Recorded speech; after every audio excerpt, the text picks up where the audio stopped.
Alright then, and welcome to the first actual play of RollForDamage. I am John. I will be the ST or Game Master or whatever you prefer. I'm going to go ahead and start with the players themselves. Who wants to introduce themselves first? I guess I will, since I typically always take the lead in these weird things. My name is Henry, and I will be playing the character Lucia Cole for this evening. A girl, I take it. Yes. Lucia Cole is a girl. All right. Notice I say that with the URRL. Because, girl. Girl. All right. Anything you want to tell us about your character before we move on? She's a maquette and a member of the Order Dracul. Okay. All right. Anyone wants to go next? I will, because symmetry. My name's Russell. I'll be playing Charles Tybalt today, who is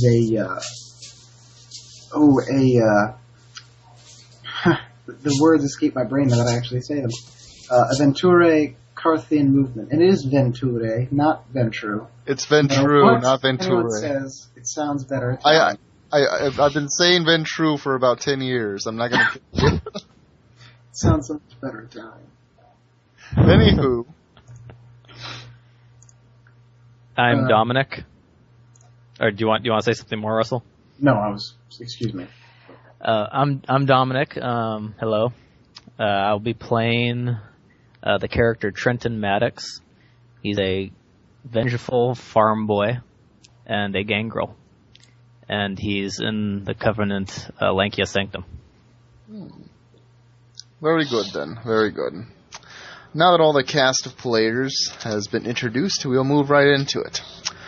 As you guys know, the Chronicle is going to take place in a fictional city called Eden, which is located in the fictional state of Nevada. Haha! Saw what I did there? It's fictional. How very fictional. Okay. I'm going to start with a little bit of a monologue and then go right into it. The night is cold, even though the moon shines as bright as some would think the sun used to shine. Off in the distance, storm clouds rumble, almost ominously, as if some unforeseen set of actions is going to be set into motion this night. But that seems to matter little to the car that just drove by my window. I don't know if you guys heard that at all. I heard it, but it was very low. You could have gotten away with not even mentioning it. But now it's canon. Probably, yes, now it's canon. A car drives by, shattering the simple peace and tranquility of the city. As the rest of the lights dance into view, this is Eden, or as it's come to be called by the citizens who live here, Paradise Lost. Now then, you guys have all been gathered together because you work together. You're a coterie, as the case may be. So, would you guys want to go ahead and tell me where you guys are, what's going on, anything to that extent?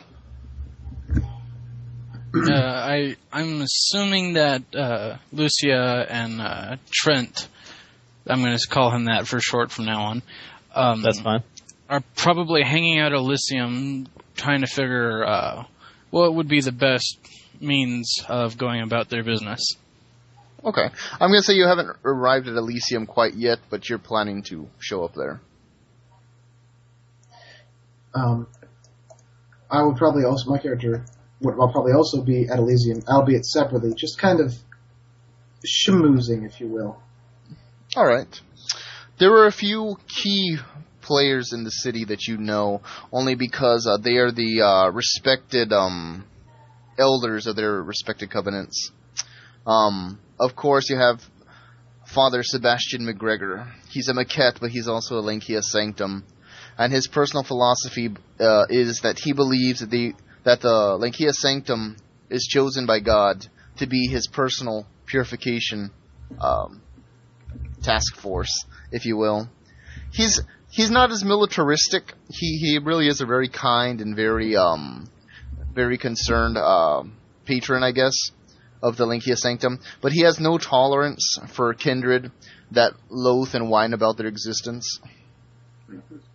But with a name like Sebastian, he must be evil. There are no good Sebastians. Father Sebastian McGregor, he's Irish even.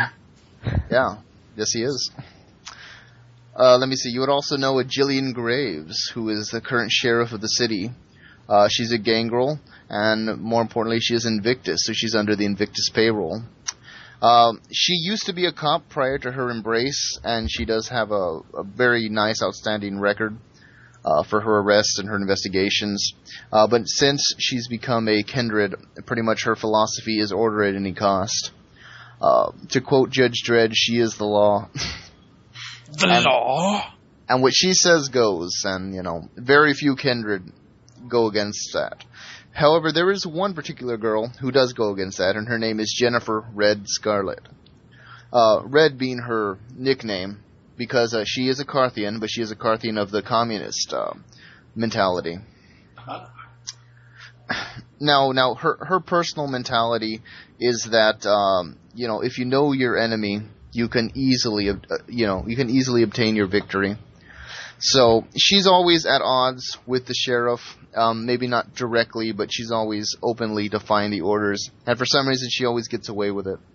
They kind what of clan like. Did you say Jennifer was? Ventru. I'm sorry, I didn't. Oh. She's a Ventru. Oh, you said it was Carthian. Communist Carthian? No, yeah. The Carthian's the Covenant. Oh, yeah. Sorry. That's alright. Yeah, remember, there's clan and then there's covenant. The clan is basically like your bloodline, and the covenant is like the ideological group that you belong to. Right. I just spaced. Sorry. No, it's alright. Go ahead. You also know of Priestess Bella Davanique, another gangrel that circled the crone, and she's also seen as Keeper of Elysium, meaning there are simple rules that are applied to Elysium. There's no violence, there's no weapons, there's nothing of that. Elysium is meant to be a safe place where kindred do not dare bring violence into her chambers, basically. And as Keeper of Elysium, she enforces that very strictly. You said she was Maquette as well? Yes, she is Maquette. No, I'm sorry, she is Gangrel, and she is Circle the Crone.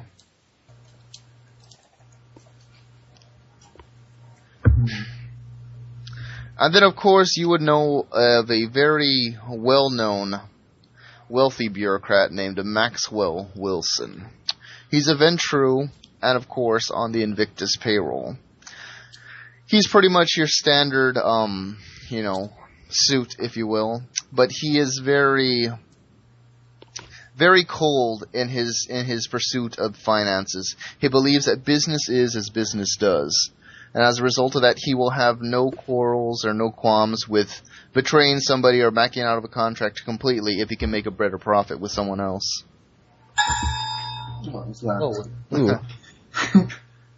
So let that be a lesson to you. He has a tiny bell with you. Well, is there any particular events or perhaps discussion going on tonight? Is there any particular hot topics that are being discussed? I'll get to that in just a minute. I have one or two more NPCs to go over. Okay. And then I'll be... I'm just telling you the key NPCs now that you would know just because of your... you've been vampires for about a year or two. With the exception of Mr. Trenton. I'm going to try to refer to you in character names, so... Which will be easier said than done. Should have found confusing. Alright then, scoot that over, there we go. Haha. And victory is mine. Anywho. The last of the key figureheads within the city is a certain maquette by the name of Nikolai LeBlanc. He's a member of the Order Dracul, and he seems like a very suave and very laid back, gentleman. And he has plenty of that old world charm that most of the kindred, from the UK would associate with. But he sees himself as being enhanced beyond the condition of vampirism. He sees himself as a kindred no longer. And while some people argue and debate about this, in all layman's terms, he is still a kindred, despite what he claims. But, he's written actually several books that have circulated within the kindred community, about evolving beyond what you are, that vampirism isn't so much as a condition as it is a state of mind, and if you can move your mind beyond that, so forth, so forth. You get the idea. Yeah. The Charles Atlas Guide to Being a Better Vampire. Unfortunately, Trent's illiterate. Oh no. Is he really? No, I'm just... Oh. 6 easy steps will never be known. Being of the fascinated mind and stuff, Lucy has probably gotten a first edition copy of that book somewhere stashed away. Signed. Bound in flesh. Ugh. That doesn't keep well. All right then. As you guys arrive at the Elysium, and this current Elysium is held at the Eden. Where is it? Okay, I'm sorry. At the Eden Museum of Natural History. The reason why it's held here is because, one, the Circle of the Crone own this property, and as a result of that, they're able to monitor who monitors it. So, all the security guards and all the cameras and so forth, they're all under their immediate direct control. So if something were to happen that they didn't want getting out, they could easily shut it down. Right. So you arrive at the steps of the Natural History Museum. You see there's a lone guard out in the front. He kind of goes, and he gets out of the little guardhouse that's there, and he looks down to where you are. He flashes a flashlight at you a few times to get your attention. And he waits for you to approach. I'm just going to pretty much approach him as casually as possible, just assuming Trent is going to be following behind me as he should. Yes. The faithful servant. All right. And Mr. Maxwell... I'm sorry. I have the wrong sheet open. Mr. Charles. Yes. Are you already there, or are you arriving? I kind of assumed I was already there. Okay, not a problem. You are already there then. He goes and he turns off the light once you get close enough, and he's like, "Evening, miss. You're out kind of late." I just had to go pick up, him. I point to Tybalt over there. Well, that business meeting, it's still going on. I assume you have your credentials, of course. Absolutely. Very, very good then. I'll just go ahead and I'll wave you in. Thank you. You see him go, and he pulls out a security guard, and he swipes it over the thing, and there's a light above the doors that goes from a red to a green, and then the glass doors kind of slide open. Have a good evening. Thank you very much. Thanks, sir. As you go in and you start walking into you start walking into the halls of where the actual Elysium are. You pass the different exhibits, the Egyptian exhibit, you see your dinosaur exhibit, what have you. This is all common stuff you've seen as you've come here. I would assume that Trent's maybe been here maybe a couple of times when he first arrived in the city. So maybe he's the one who is still kind of gawk at this, but it's still relatively new and fresh to him. I've probably seen most of these exhibits more than once. Well, you've probably also inspected them more up close than probably anybody else could have. More than likely. Yeah, it's nice, but where are the cowboys at? As Trent chuckles to himself as they proceed down the hallway. Shindig. Just then, you hear a very low and very, very sly voice speak. "Ah, Mishurins." You go and you look over as you kind of go and look around, and you see Miss Bella Dravik herself. She goes and she walks over towards you. You can tell that she's an ebony-skinned woman. She's dressed in a single red dress, and she has a large, easily maybe 8 to 10 feet python. I'm sorry, boa constrictor that kind of goes and curls around her as she holds it. Mishirins, you have come to grace us this evening, yes? You would be very astute, madam. She kind of goes and she smiles, and as she gives you a grin, it's a very unsettling grin. All of her teeth, for the most part, are almost black and rotted out. Ugh. Very sexy. She goes and she smiles at you. Well, insurance. Over this way we will be going, and we and I will be watching you the whole time to make sure there is no problems. I can assure you that as long as this one is under my watch, there shall be no such problems. Good, and you should do well to remember traditions of Elysium. One guest you are allowed to bring, and guests under your control, under your... She kind of goes, she snaps her fingers. You can tell that it's kind of obvious English isn't her first language. Or her second. Or her second, or her third. And Trent cocks his head at her, confused. Your prerogative. She kind of goes and she smiles. Well, insurance, off you go. She kind of goes and she waves to dismiss you. She goes and she walks down a bit. The snake kind of goes and curls around her arm, and it kind of goes and looks back at you, and you see its long tongue go and flick out.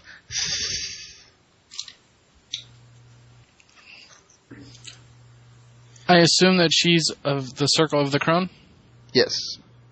She would be the priestess that I told you about earlier. That's the keeper of Elysium. I thought the keeper was Isabella. No. Her name's Bella, not Isabella.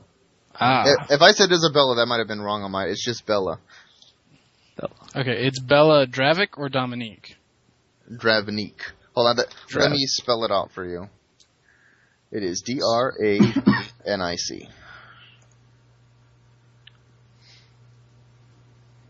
Alright, because I completely misheard you the first time. Oh, it's alright. It happens with Skype. I'm sorry. So Lucia, is she a gangrel like I am? No, Lucia, am a maquette. No, that's Trenton. That's Trenton speaking to you in character. Oh. Talking about Bella. Oh, okay. Well... Yeah, so Lucia, is that a gangrel like I am? Seems a lot different. You'd be very astute in picking out one of your own clan. It's not too hard for one to find kinship in others, but you'd also be correct in assuming that she's different. Think of it as a regional kind of thing. You may both be of the same clan, however, your bloodline may have meddled, or melded, or congealed. Ah. Believe it or not, I was once of her own... I was close to being one with her own covenant. Oh, the circle? Yes. But the circle wasn't for me. Yeah, it's not for me either. They're ungodly. Oh, there goes Russell typing away. I am typing quickly. I wouldn't know too much about ungodly, but nevertheless, ancient traditions that hold no real value in modern society appeal very little to me. Anyway, enough questions for right now. Let's carry onward.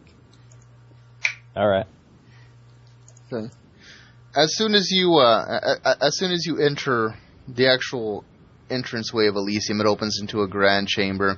You see there's a number of kindred all over the place, you know, each of them within their own little cliques and groups, some sorted out between covenants, some between clans, whatever tickles their fancy this evening.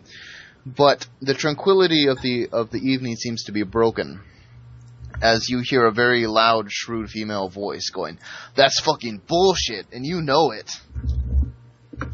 It seems it seems as though all eyes are turned towards none other than everybody's favorite red, and that's Jennifer. You see her fist clenched as she hits down against the table. directly across from Maxwell. Your men came into my property, and you know that. And not just did they take from me, they killed. And this is bullshit, and you know it. I don't know why you're trying to deny this. And you, of course, Maxwell, being the calm and reserved businessman, just gives her a soft smile.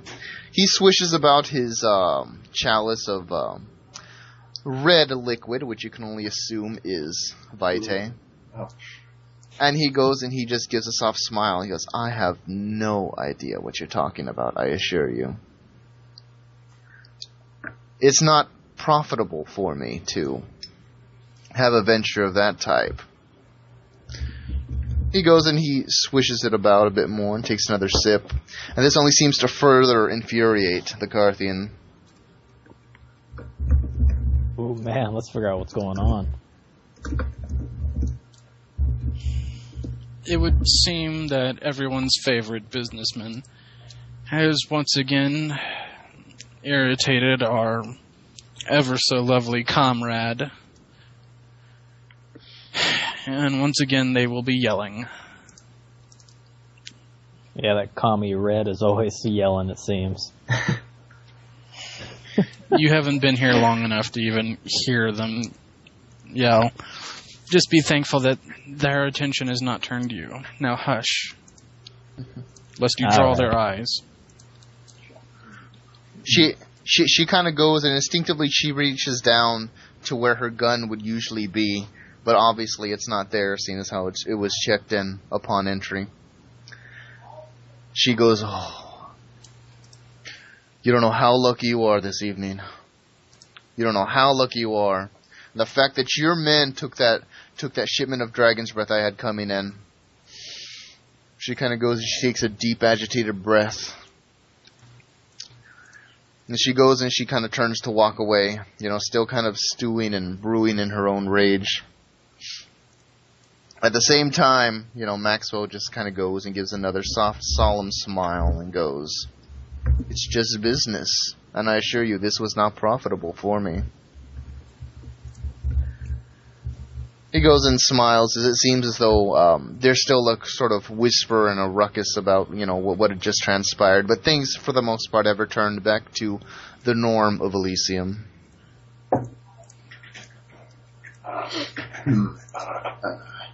Hey, Lucia, do you think Charles has any idea what's going on here? We should find him. For the moment, since we just came in, let us just stick to the background and let things play out. If it is meant for us to find Charles, we'll find him. Otherwise, he will most certainly find us. But for now, let's just stay back and let the air calm down. You're the boss. You're right. I am. All right. At this time, what would Charles be doing? Well, Master John, you are not, because of your particular Skype status, the messages I was sending earlier were not getting through. So. Oh, I'm sorry. Yes, whatever. It's inconsequential now that things have passed. Let me see. At this point, probably Charles would at this point be wandering about to various second, not the direct conflictors of the Red and the businessmen, but people who were kind of secondhand to this whole conflict, trying to get the exact bottom nature, just kind of through hearsay. It might be useful information. So wandering about the whole vicinity of the party, kind of jumping from a little group to a little group, just kind of listening in. All right, let me see. I think we can kind of speed that along with a dice roll. I think that would work. All right, let me see. Go ahead and give me a presence plus socialize. 2. All right. Just to see what you can kind of casually pick up by conversation hopping. Sure, moves will be the action.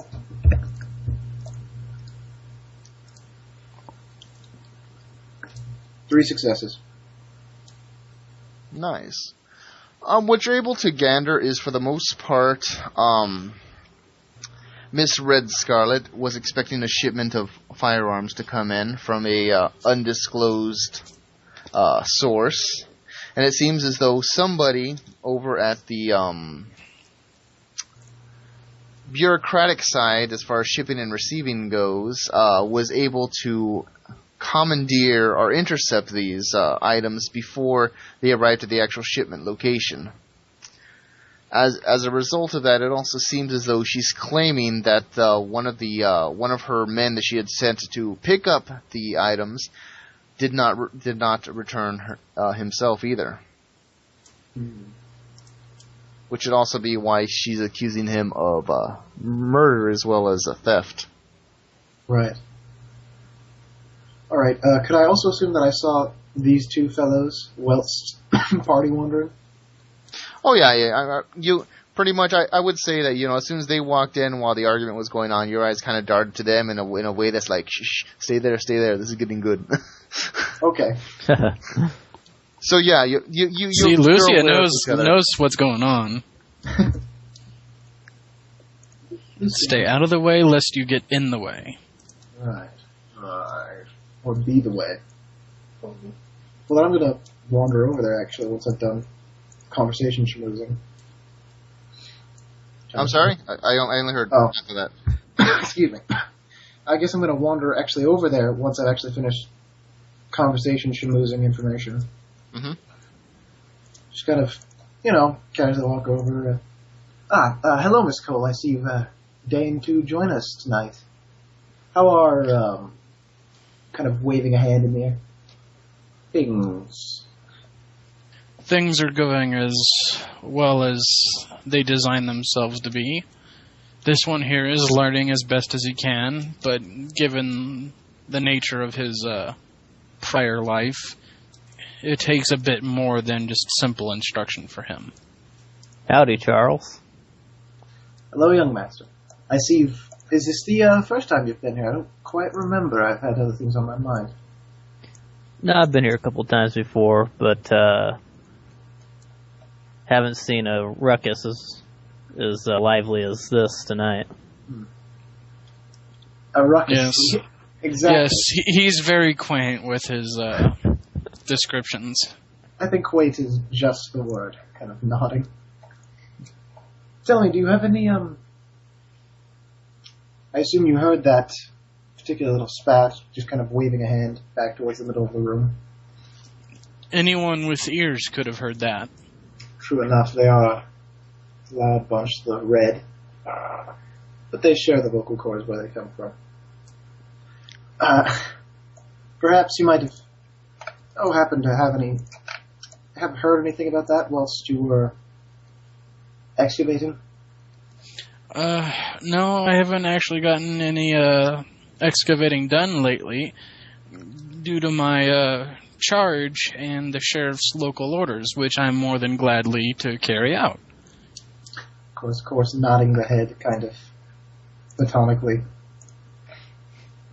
But still, However, it is my wish that maybe, given the circumstances, I may be able to kill two birds with one stone, as it were, and while my teaching duties insist that he follow me about to and fro, I may be able to teach him a little bit of his nature and our history, should the time arise when, say, I don't know, one of my contacts gives me more information on any particular routes I may take. Saying again, continuing to smiles. Trenton smirks, picking his teeth with a toothpick. Well, excuse me. Well, I'm sure something is bound to come up, especially as times become more tumultuous. So it's best to keep your ear to the ground, I believe. Specifically, crap, my head just left my brain. What I just learned from that roll. Okay. Freaking. Recap again, real quick. You learned that Red Charlotte was expecting a shipment of firearms, highly illegal stuff. but somebody on the bureaucratic side was able to intercept the shipment and confiscate it before it arrived to her. And in addition to that, one of her top men also went missing as well. And of course, she's assuming that the guy who runs every business aspect of the city has something to do with this. Right. Okay, yes. Rewind. Keep your ear to the ground, especially in more Stalinistic areas. I will do as typically as expected of me. Yes. Well, I'll be headed off. I hear the buffet is wonderful tonight. I'm quite sure it is. Yes. Head off towards said buffet, which I assume is full of blood shrimp or something. Blood shrimp. And Trenton eagerly follows behind him. Okay. As soon as Trenton starts to walk off, mind yourself, be quiet, listen, pay attention, but don't engage. Right, I got you, Lucia. Don't speak unless spoken to. By the time you go and you arrive at the buffet table, of sorts. How very macabre. There's a soft cough that comes from behind you. Ahem. We turn, I suppose. What? It's up to you. I assume when you turn. Yeah, Trenton jumps a little bit. Oh god! You turn and you look and you see a brunette, light complected. She's wearing a sort of leather jacket, not necessarily biker leather, but just like a heavy leather to kind of keep the weather out. You can also see that she also is one of the few people that is allowed to have a firearm here, of sorts. And you recognize her almost instantly as Jillian Graves. Howdy, The person who put me in charge of you. I kind of listen to the howdy ma'am and the country drawl. Put a bit more. Country bumpkin. Attempt to be snaz, perhaps even a bow, Miss Graves. Charles, was it? Yes. I've been speaking with Maxwell. I know there's been interest there in the past. They wanted you to venture into his line of work, but you've since gone your own path, which I'm fine with. But a lot of what he's saying doesn't make sense to me. And I'm going to be frank, my mind does not work in the way that Ventru's mind works. You do, madam. I have a task for you of sorts. I want you to investigate this a bit further and see what happened. Worst case scenario, it turns out that Scarlett's accusations are true, and if they are true, well then, it's going to give us something more to worry about. Carthian being right. She kind of goes and she chuckles to herself. But seriously now, best case scenario, it's just blowing smoke up her ass, so let's double check on that. Well, of course, madam. And that is, of course, the worst case scenario. We would never wish violence upon anyone of the kindred. Right. Well then, I'd advise you to keep your group together. We are expected to have a special guest this evening. Oh? Let's just say the Matriarch will be gracing us with her presence. Do I know when the last time this happened? I'm sorry? Do I happen to know when the last time this happened? It was maybe about a month ago.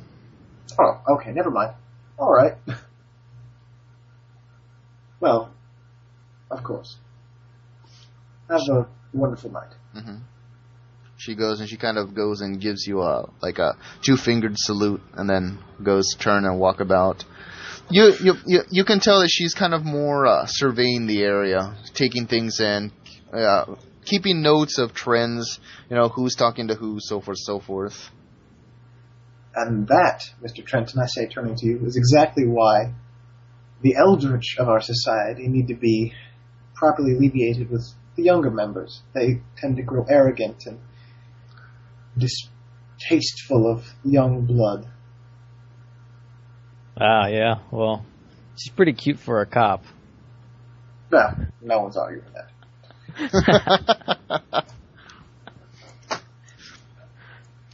You best, actually, considering her missive, perhaps you best toss her off back to your teacher. All right. Well, I want to see what the pickings are here at the table. Oh, of course. Okay, how... Grab a leg. How graphic of... No, I was actually going to say, how graphic of detail do you want me to go into this? As much as you want. If you guys are comfortable with that. Go the full 9 as what your normal vampire games contain. Well, you see, even my normal vampire games, I don't go the whole 9. I go like maybe 5 feet and then I walk the rest. Okay, then do that. Okay. Excuse me. You can tell there's a number of what the kindred refer to as blood dolls. For those of you who don't know, a blood doll is essentially a mortal who, in layman's terms, gets off on having people drink her blood or his blood or what have you. There's a number of blood dolls that have their eyes covered and their mouth and a ball gag in their mouth via some sort of bondage gear. And it pretty much allows them, slim pickings. They don't know who's feeding on them, and for some reason that excites them even more. The thrill and the ambiguity of it all, not knowing who it is, what it is, and that just excites them all the more. And it even seems as though there's some kindred that kind of get off on them getting off. And that just adds to the whole enticement of the evening. And I think that'll suffice. Well, I don't know about all this bondage, but I think I'll wet my whistle on one of these. And Trenton proceeds to feed. Produce bendy straw. Okay, you go and you approach one. One particular one catches your eyes. Her hair is red and a black mixture. It's kind of streaked back. Of course, her eyes and her mouth are covered, but you can see red, sort of subtle lips quivering around the ball gag in her mouth, as her head seems to be permanently propped back, exposing, the tender side of her neck. Trenton goes for the throat and begins to feed. Okay. Hold on, let me double check your character sheet real quick. Double dipping is a serious offense in this crowd. Haha, yes. Yes.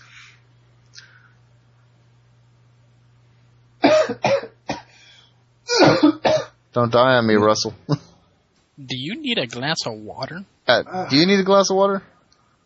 I have this Pepsi Wild Cherry Cola that should cure any ail. But for some reason, it's making me worse. Ooh, I like Pepsi. Okay, as of right now, you are at full blood, which means you can still feed, but you won't get any sustenance out of it. It'll just kind of bleed over, if you will. Right. It just for a taste. Okay. It's like That's fine. like eating out of boredom. Yeah.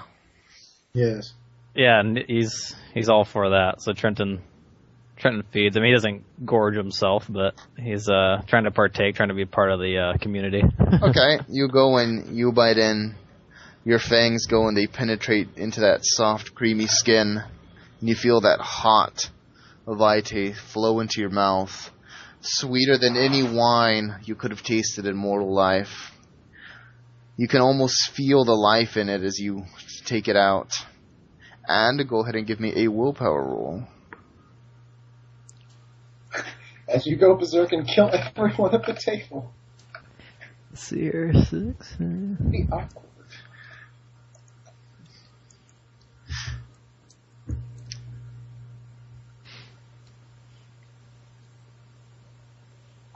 Let's see.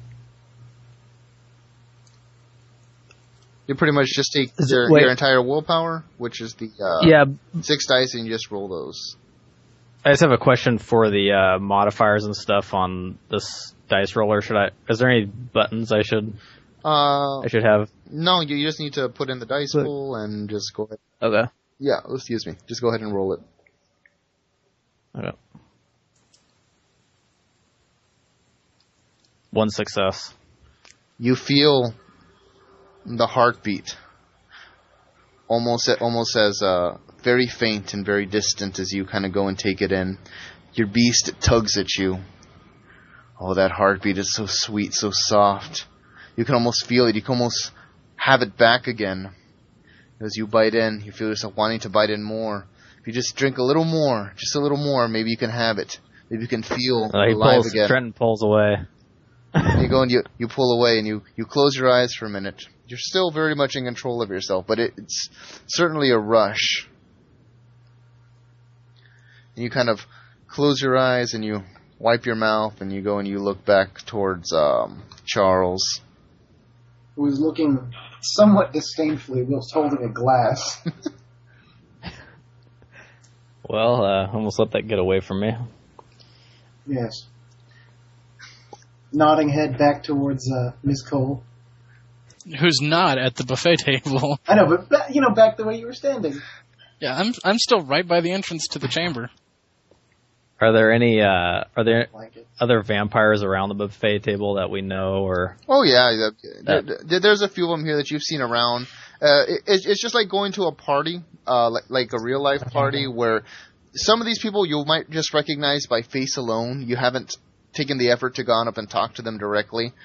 As you know, you just know the few people that you've been introduced to, or that have introduced themselves to you, or vice versa. But I mean, for the most part, you recognize a majority of these people. All right. Well, Trenton tips his hat to one of them, and then walks off towards Lucia. Hey, I'll see you later, Charles. Yes, I say, staring enviously at the hat as you leave. Because I'm going to beat him up and take his hat. Okay, anyway. It is only for cowboys. After after a couple of minutes, I'd say maybe 30 minutes tops, you hear there's a sort of odd hush that falls over the area. Yeah, shh. All the conversations seem to halt for a moment. As you see the grand chamber doors open, and as they open, you see there's a pair of small, very young boys walk in. Seems as though they're carrying the front of something. And as they go and they walk in, you see a very beautiful, almost unnatural woman sitting on top of a throne. She's dressed all in white, and she seems to kind of give off an unnatural glow, an unnatural sort of hue to her.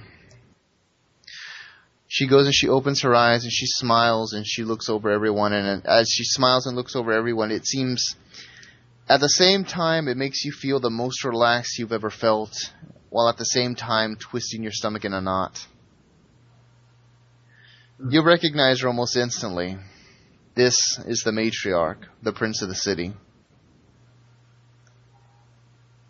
She seems to have, another set of young boys that they're going and they're carrying her, and they set her down. And they kind of go and they all stand around in front of her. They're maybe no older than 10 or 12. And even she herself seems very young, considering her status. How young would you say? Around the same age? I would say maybe she looks maybe 14 or 15. Oh, okay. But then again, she's dressed in almost very proper, almost very elegant, a solid white dress, has many different layers. It seems very divine, very elegant.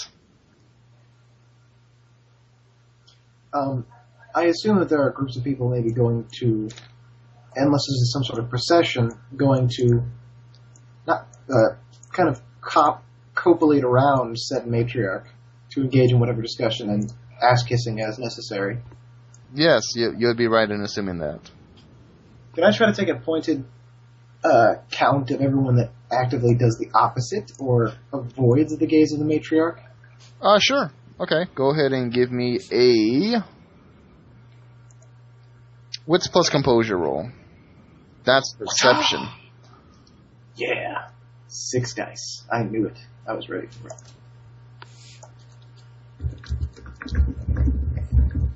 Six.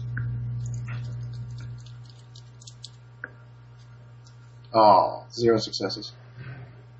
You just can't seem to break your gaze away from hers. I mean, even though she herself is not actively looking at you. Yeah, you know. John. Yes. Did you get my message? No, I didn't. My status does not let me get messages. It's blocked. Well, Can we send messages on away status? yeah, hold on. Let me Yes. change my status to away. Should do that as well. Okay. Should we all do that, or should we? I would say just me, just so this way you can at least send to me. Okay, I got your message, Henry. I got it now. Good. Or John, do you want messages to be? Are there private messages too? Yeah, if there's something specifically that you want to maybe tell me that you don't want the other guys to know, yeah. you can just message me separately. That's right. I Okay. bludgeoned you for your hat.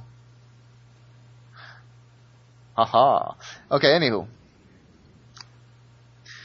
Yeah, you just cannot seem to break your gaze away from her. She seems to be the personification of all things beautiful and divine, and at the same time being a twisted and sinister creature herself. Okay.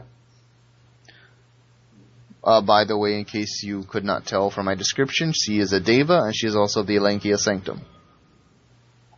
I couldn't get the Lankia Sanctum bit. I get the Deva. Well, I tried to throw it in subtly with the whole divine hints, I get you now. Now that you mention it. and the choir boys carrying her and so forth. Is she also the bishop, or? No, she is not the bishop. She is just directly in charge of maintaining the city itself within the Lankia Sanctum. She is essentially beyond the sanctum, while still being a part of it, because her affairs do not concern the sanctum, but by the same token, she is concerned with the affairs of the sanctum. Probably favorite. If that makes any sense. Yeah. Because as prince, she doesn't just worry about the sanctum; she just worry about everything in general. Right. Yeah, she has bigger What was her concerns name again? probably. Her name, well, people just know her as the Matriarch. Very few people know her true name. Steve. The Matriarch is kind of a pet name that a lot of the younger kindred have given her, just because they do not know of her. They don't know her personally. They don't know her name. They just call her the Matriarch because whenever she walks in, it's like everybody stole the breath out of the room, so to speak, if vampires could breathe. Right. And she just did it permanently. What?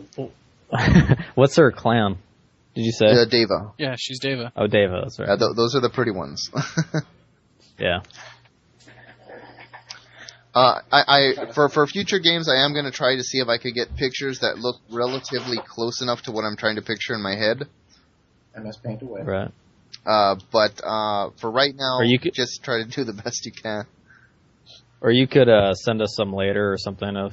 Oh no, Yeah. yeah. No, I mean like for future games and stuff. right, The first game I ran with the guys, I had a bunch of things already pre-prepared, but that's because I had months to plan for that one.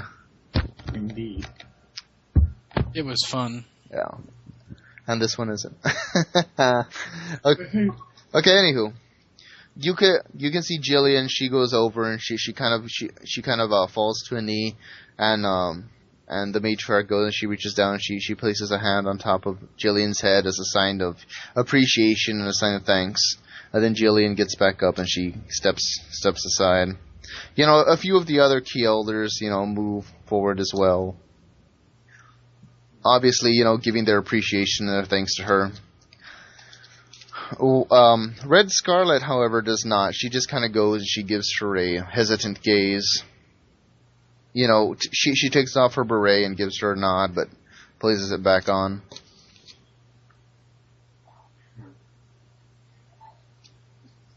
What are you guys doing while this is going? I know what Lucia's doing. She's in the sky with guns. Clever. Clever girl. Actually, now that I remember it, I think the sheriff said we should actually kind of stick together. I think there might be some sort of call by Matriarch. So I'm going to actually try to find said Lucy and Master Cowboy and wander over, at least in that general direction, since I'm not doing anything particularly. Okay. All the while, your eyes still seem fixated on her. It's almost too unnatural. This is why I need sunglasses.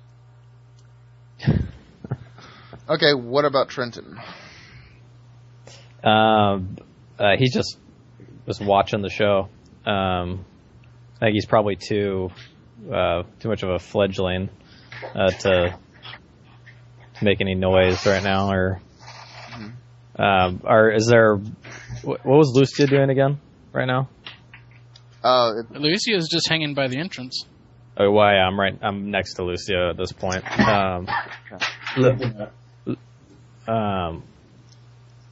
Is it improper to be speaking while all the processions are going on, or is it? Well, pretty much the matriarch. She's already made her grand entrance, and pretty much right. things are kind of settling into the tone of. Let me think of how to say this. She's the life of the party, and now that she's here, the party can begin. If that makes any sense. Okay. But, yeah. But with vampire standards. Oh. Lucia, are you gonna go get a bite to eat? I'm quite fine right now, thank you. Looks like Charles is coming over. I told you he wouldn't. Lucia, actually, go ahead and give me a perception roll. Okay, 1 perception roll coming right up. I just pictured you wielding a Rube Goldberg machine. A Go-Gurt machine. No, a Rube Goldberg machine. Like it's tied to like a bowling ball that slides down a pin that releases a swarm of bats.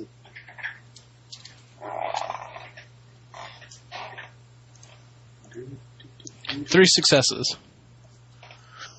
You notice that there are, while everybody's attention seems to be towards the matriarch herself, there are a couple of other members that walked in after the prince was in, when everybody's attention was on the prince and kind of away from who else was coming in.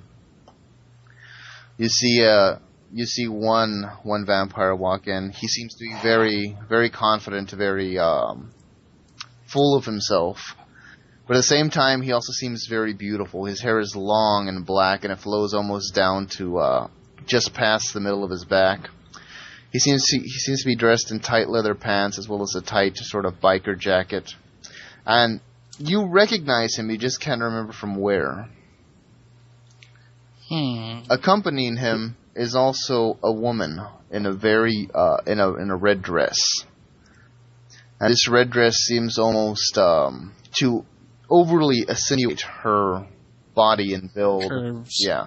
Actually, I do have a picture of that character, so let me go ahead and send you a picture of that.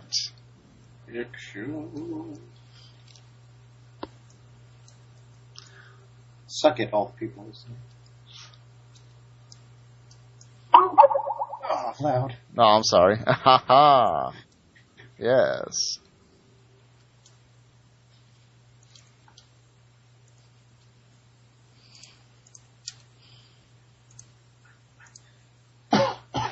Just tell me once you've got it. That way I can continue. No problem. I will let you know when I get it. They seem to come in, for the most part. She seems to be holding on to his arm, and he seems to be kind of reluctantly leading her in.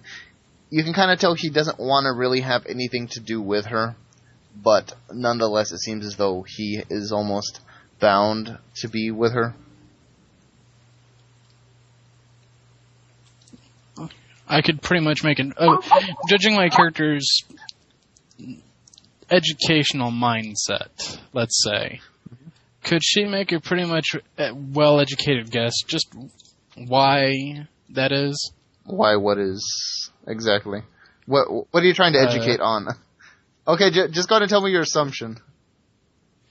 Well, Lucia, just judging from his uncomfortableness and yet the sense that he's bound to her, even though he doesn't want to be near her, would suggest that maybe he's under the effects of a Niculum. Okay, you could go ahead and roll a intelligence plus occult roll to see if you can pick up on that. Let me just ask real quick. Mm-hmm. Could I do vampiric lore for a bonus? Yes, you can. So intelligence plus occult. So that's 8 dice. Oh, jeez. Perfectly symmetrical. Everything must be symmetrical. I just watched those. Meanwhile, Trenton notices the couple too, and he says to Lucia, "We're not going to." 3 successes. Well, Trenton says, "We're not going to end up like this, are we?" Okay. You don't know if you noticed that couple yet. I saw them walk in, didn't I? No. Actually, I did. only Lucia did, only because her attention was directly avoided away from the prince for a specific reason. Oh, that's right. All right, forget what I said. All right. Let me see. As you go and you're more than capable of making that assumption. You can easily put one and one together. The telltale signs are obviously easily for me to read. Yes. Especially somebody as educated and well-revered in occult as yourself. There's always more for me to learn, but these are just the basics. Yeah, of course. You're very well-versed in this.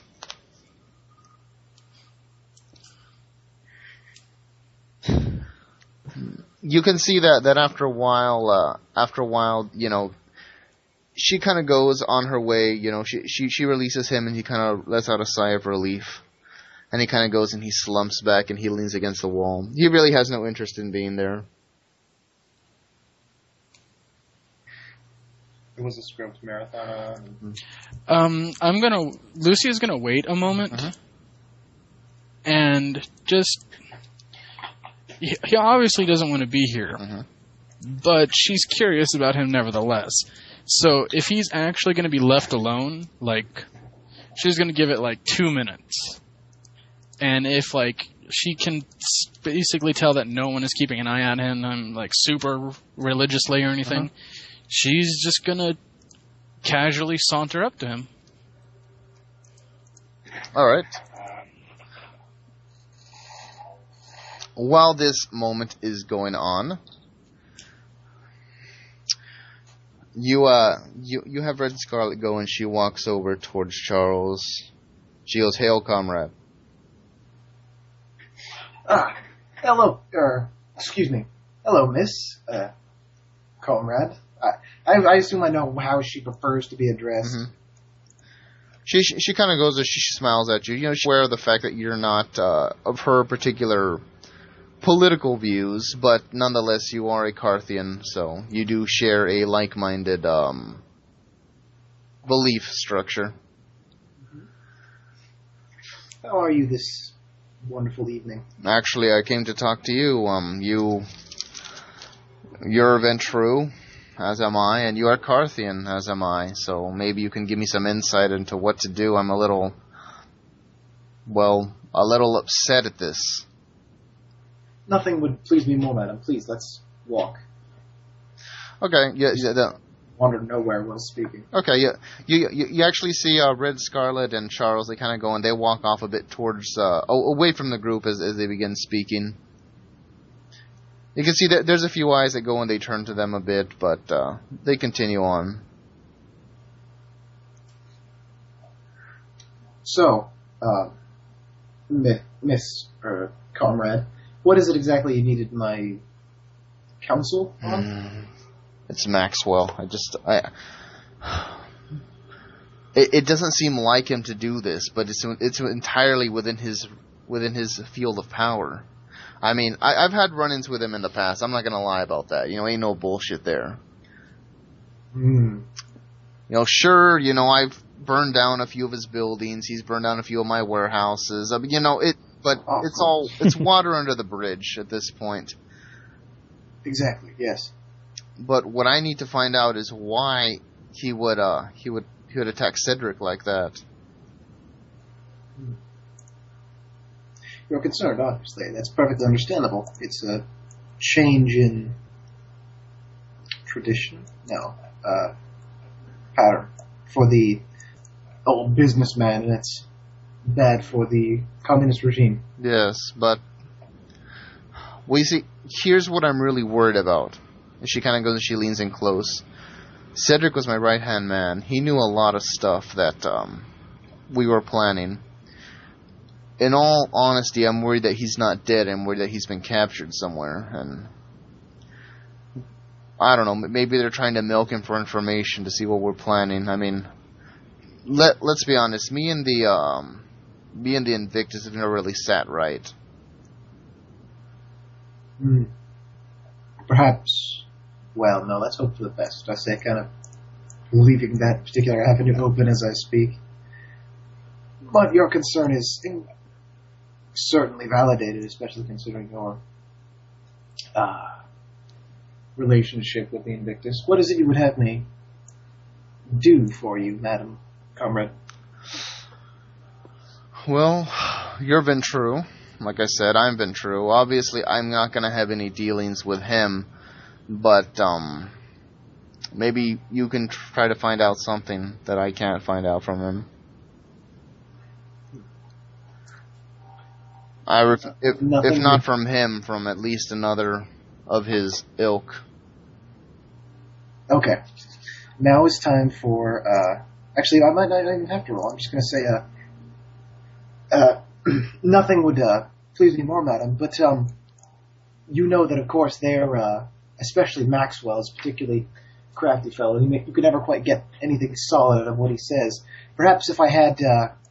not bargaining chips, but things I could throw his way, scraps of information that are at least somewhat truthful, I might be able to milk more information out of him that will benefit both of us. Perhaps if you told me a bit of... Yeah. Okay. I don't know how useful this will be. I think it'll be more blackmail than anything else, and I wasn't about to bring it up in Elysium and tarnish my good name any further, but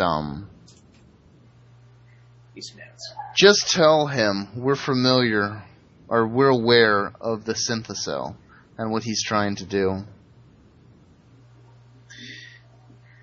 Synthocell. You can actually you can go ahead and roll a Hold on just a second. I gotta wait for your character sheet to load.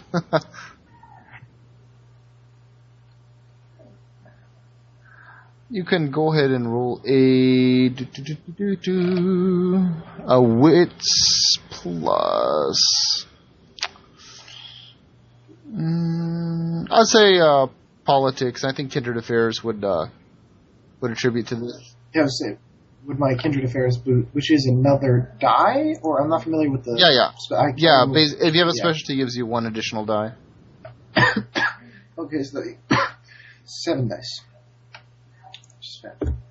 Are you sure you don't need, like, a water break or something? If you want to go get... I may go get some more. Okay, after this scene, go get a glass of water. Yeah, it's just the Black Death. It's nothing to worry about. Oh, that's why. I was wondering why I wasn't rolling. It's because I got 0 freaking successes. You're not familiar with that term at all. It's completely over your head. I nod knowingly, though. Oh, yes. Of course. And let me...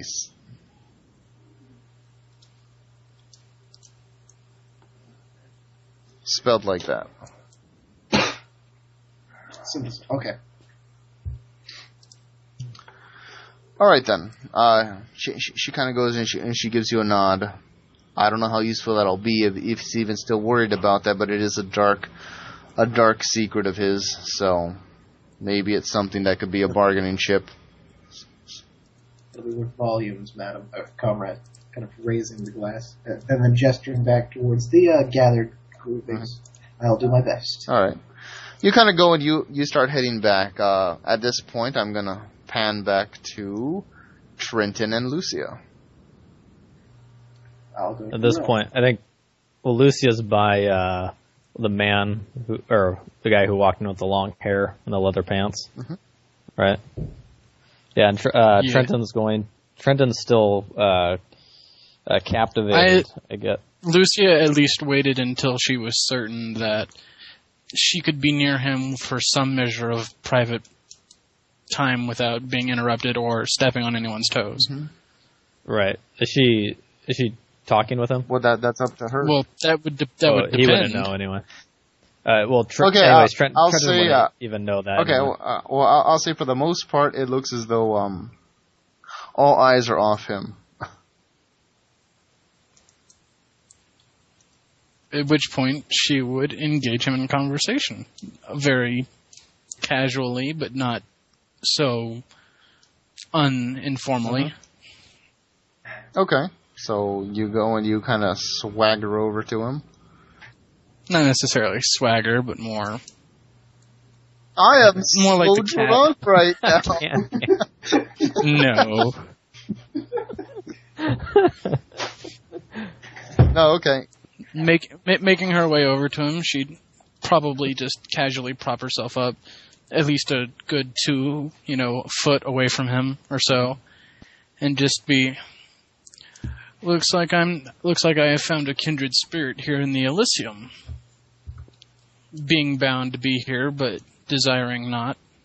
He goes and he kind of quirks a brow as he goes, and he lifts his gaze, brushing his hair out of his face, and he looks at you and he goes, "Perhaps." And you are?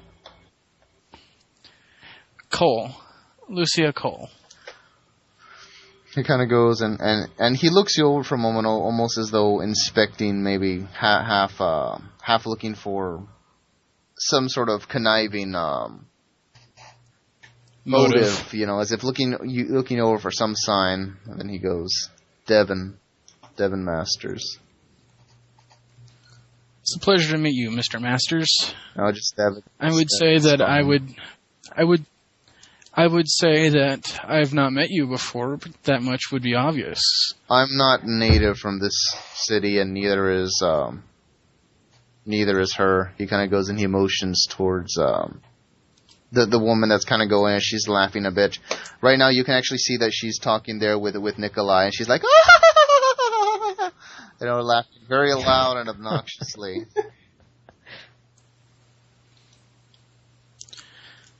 She seems to be making herself quite well acquainted with some of my fellow, how would I put this?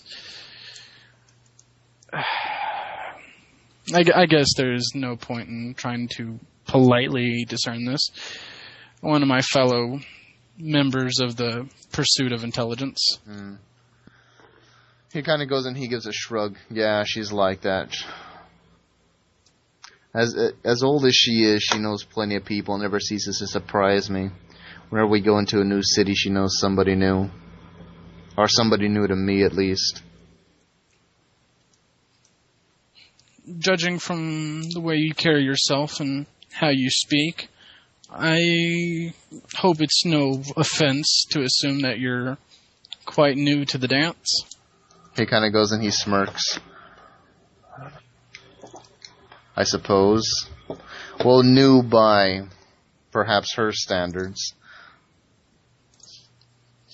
I died in the 80s sometime, so I guess things never really change. I mean, after a while, one decade becomes another, becomes a night, becomes a second. It kind of goes and shrugs.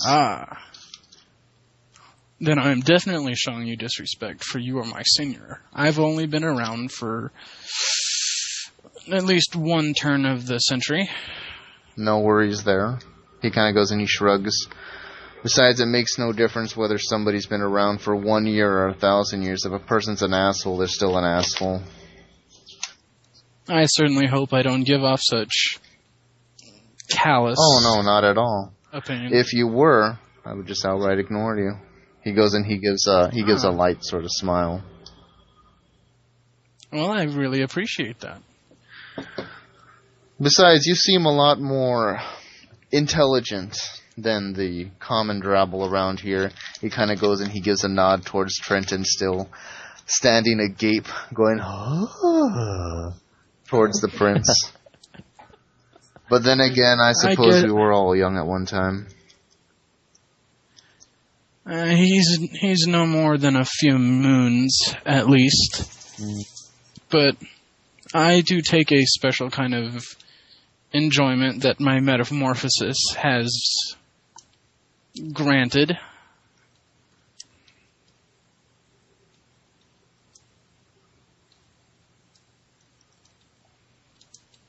I hope it's not too forward to ask. He goes and he quirks a brow. My curiosity is just driving me too much forward. Where is it that you originally hail from? He kind of goes and he gives a light smirk, and then he kisses his index finger and his middle finger, and then he places those fingers against Lucia's forehead, and he goes, "That's a spoiler."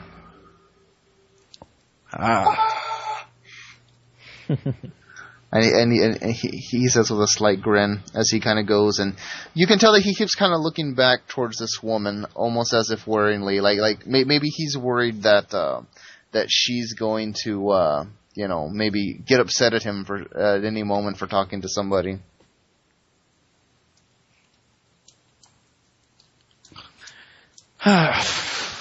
Thank you for your time, young masters. I have to say, it was refreshing to actually speak with someone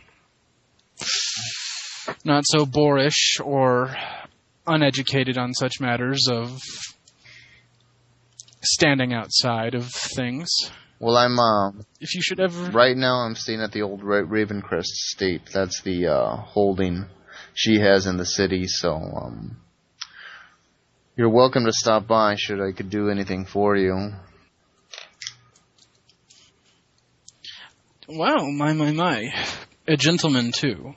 And here I was about to say, should there be anything I could do for you, I can most commonly be found right here at the Elysium. At least for the time being. I wouldn't get too attached to this place, he says, in a kind of low, hushed key, before giving a slight nod and turning his attention away. Oh my. By this time, Trenton is there, still standing agape for a moment, before he hears a light voice, and he's like, "Aye, laddie, there you go, close your mouth." He goes and, familiar hand kind of reaches out and grabs his mouth and pulls it back up. It ain't doing you no good to gawk now. She is the matriarch after all, but she's not a miracle worker. Or is she? I'm a little confused in that whole aspect myself. I wouldn't doubt it if she could. He hears his teeth click from his mouth shutting, and I don't know. Do you think I should go bow to her, or what? What's proper around here? By this time, you've realized that Father Sebastian is the one that's actually talking to you. Okay. Oh, he knows. Okay. Does he know him personally?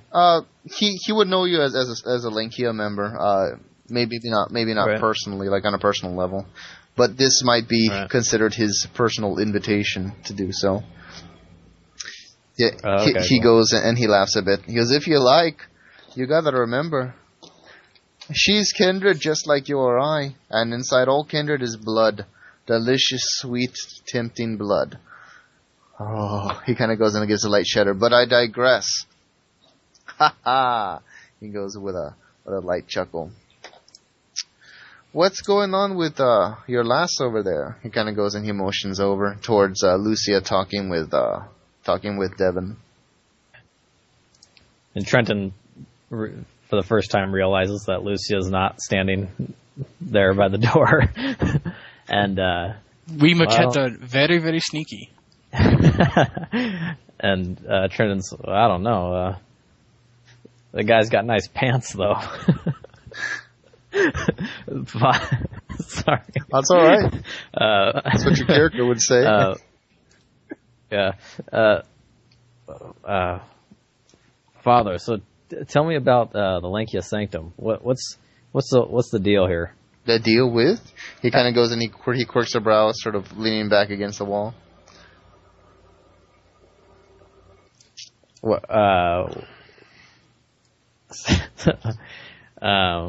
How long have you been a priest? Oh, how long have I been a priest? Well, that's a good question. I would say he starts counting about 50 years. But that was after I joined the Sanctum. He kind of goes and gives a light chuckle. So are you guys having any proceedings? Well, the Matriarch here, she's doing her thing, and we usually let her do her thing. I mean, that's what she does. She keeps the little sheep entertained while the men work. He kind of goes and he smiles. So,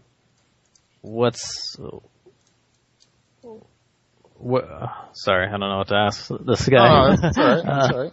Take your time. He kind of goes and he laughs and he slaps you on the back of your back. I was gonna say on the back of the head, but that might be taken as too rude. So Trenton asks him, "What do you think about the Matriarch? What's your opinion of her?" She's fair and kind, perhaps a bit too kind, in my opinion. Although, you see that glow she gives off? He kind of goes and he points to her. Oh, yeah. Well, there are rumors within the Sanctum that she is the only kindred to this date to achieve Glaconda. Glaconda, what's that? It's like a venereal disease. No. He kind of goes and he kind of face palms for a bit. Glaconda is a state in which a kindred exists beyond his or her kindred existence. They do not require blood to sustain themselves to rise each night. They do not require sunlight will not burn them, and their heart once again beats. For all intents and purposes, they are alive again, as long as they are able to maintain this divine position. Wow, how in the world would they do that? Well, that's a good question. He kind of goes and kicks back with a laugh. Like I said, it's just a rumor. I don't believe it myself. I don't mind the taste of blood, now that you mention it. I don't know if I'd like Glaconda all that much. Well, it's usually for those sentimental types, the ones that mourn for the lost humanity, and oh, how I wish I could go back to the way things were before, and that drabble. Not real cowboys. Well, let's just say, for some, the blessing is not one that is accepted willingly, which is sad. So how did she become prince? Well, how else does one become prince? Politics. Popular vote. You see, as kindred, we are an interesting lot. He kind of goes and he strokes over his red beard a bit. If there is one thing... if there is one thing that we are known for, that's our inability to get along. And if there is another thing that we can also agree upon, it's the fact that if we don't have anything bad to say about a kindred, well then perhaps they're the best to lead. In all sincerity, though, it seems as though she showed up out of nowhere, out of night. And there was hardly an objection when her name came up for candidacy. So the lesser of all evils, then? To an extent. It's more like the enemy of my enemy is my friend. He kind of goes and he gives a smile. you have any idea where she came from? Lastly, even I do not. When I arrived at the city, I was fairly new myself, and she was kind enough to offer me the position of Primogen, so I gladly took it up. So you're one of the top dogs around here, huh? Well, he kind of goes and, he scratches his beard a little with a smirk. I'm more of a cat person, but yes. And Trenton tips his head a little bit. So, where's Mass going to be held at? Well, I had planned a mass for this evening, but that got cancelled because the Matriarch wants to make her grand reveal. Apparently she has some wonderful groundbreaking news. Oh, really? Yes. But I doubt that I shall stay long. These fancy dudes rather do bore me so. I see. Well then. I think I'll stick around for this news. I can let you know later what's going on. I would appreciate that very much. He goes and he smiles. But I'll leave you to this evening. He kind of goes and he turns as he knows that Lucia's walking back towards this direction. All right, catch you later, Father. All right, by this time, Lucia comes back. And I assume Charles would also be coming back or doing whatever he's doing. Yeah, I'll have wandered back to this point. Now I have questions. Okay. So you guys all rejoin.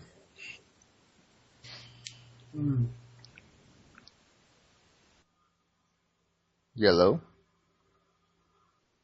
A rather No, interesting that night. kind of dropped out. Sorry, Yeah. anyway.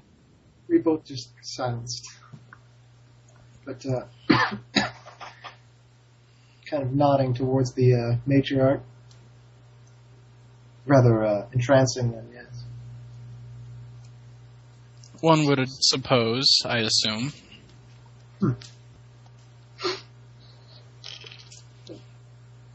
By this time, you guys have all joined together, like I said. Never mind. Oh. So Charles, what was that business with the sheriff? Yes, the sheriff. Actually, I meant to speak to you about that. You're gesturing to Mrs. Cole. Oh? Yes, the sheriff had asked that, well, you know how the elders are. They can be a little vague on their commands, but from what I gathered, she is a bit concerned about that little spat we happened to overhear between Maxwell and Herr Comrade. German Russian. Excuse me. Damn those Russian communists. Those German, Russian, pinko, socialists. Those Nazi communist bastards. But she is a little concerned about the spat and whether there's any truth to the comrade's claims. The comrade herself actually asked me to do a bit of investigating, and I was wondering if the word synthesel means anything to you, Miss Cole. Someone of your knowledge was bound to have some tidbit of information. Okay. Can I roll to see if that sounds familiar first before I decide to answer him? Go ahead and roll a intelligence plus politics. That'll be a couple seconds. I'm gonna use the bathroom. Okay, that was what? Intelligence plus politics? I've got no politics, so that's -3. Oh, but you have willpower. You do have a willpower. You can force yourself to remember. You're like, think, damn you, think. I think I will go ahead and go with the 1 dice roll. Okay. The chance dice? I got 1 success. Hey. Nice. Okay. Yay. What you remember, given your photographic memory, and Elysium's gone past, is Mr. Maxwell himself had declared that his company, Maxwell House, I couldn't resist. Oh my god. No. that one of his branch companies had developed a I'm new. back. Sorry, welcome back. Mr. Great Pun. Had developed a new item called Synthocell, and it is supposed to be synthetic blood, 100% pure, and it will sustain you and take the edge off. It was marketed to Kindred as a way to keep the beast in check by eliminating the need to hunt. Synthocell, the on-the-go vampire. But of course, a lot of Kindred, objected to this. Excuse me. A lot of Kindred objected to this because it destroyed the very concept of what it was to be a Kindred, to hunt.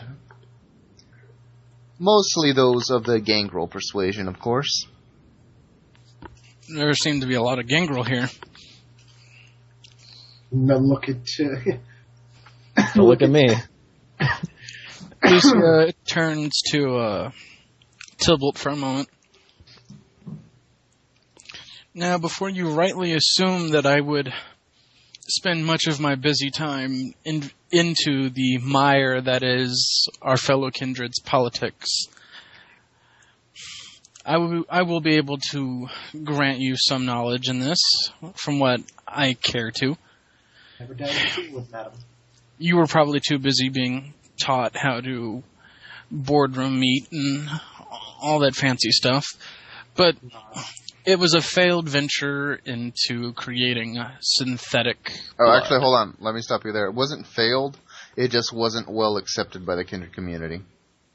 It was failed as a marketing. To Lucia's consideration, that means it failed. Okay. Just so you know. Because it failed to appeal to vampiric interest. It didn't stay in vampiric lore. It's a failed venture. All right. Well, you would know that there are one or two Kindred who still maybe partake of it, or maybe keep a couple of bottles lying around in their fridge for emergencies, or so forth. Great. The great thing about that is Lucia doesn't even need that. She's already got a better grasp on her hunger than anyone. I had Synthocell before it was popular. But no, I digress. Failed synthetic blood that only the weak could cling to. That's interesting. The comrades seem to suggest that they had a bit of a blackmail on Mr. Maxwell and some sort of incident with this Synthocell, some sort of dark secret. But that's merely backup. I am always appreciative of all the wealth of information you can bring forward, Miss Cole. I believe that I'm not actually, God damn it, I'm not actually sure at all. I'm not actually, returning to character, I'm not actually entirely sure whether the sheriff implied that all of us should seek this information or merely the two of us. But I assume since she included your what's the word? Student, I suppose. You're a student in the discussion, that you would have to be involved as well. What exactly is it that you're proposing? Well, I merely that perhaps you should begin examining your particular methods of information gathering. Well, I go about mine, and you're a wonderful student, kind of wave hand, does what he does best. I find it undesirable to remind you that my particular methods revolve around actual kindred and not their politics. Well, however, should it be that you so desire me to, you may consider yourself owing me a favor.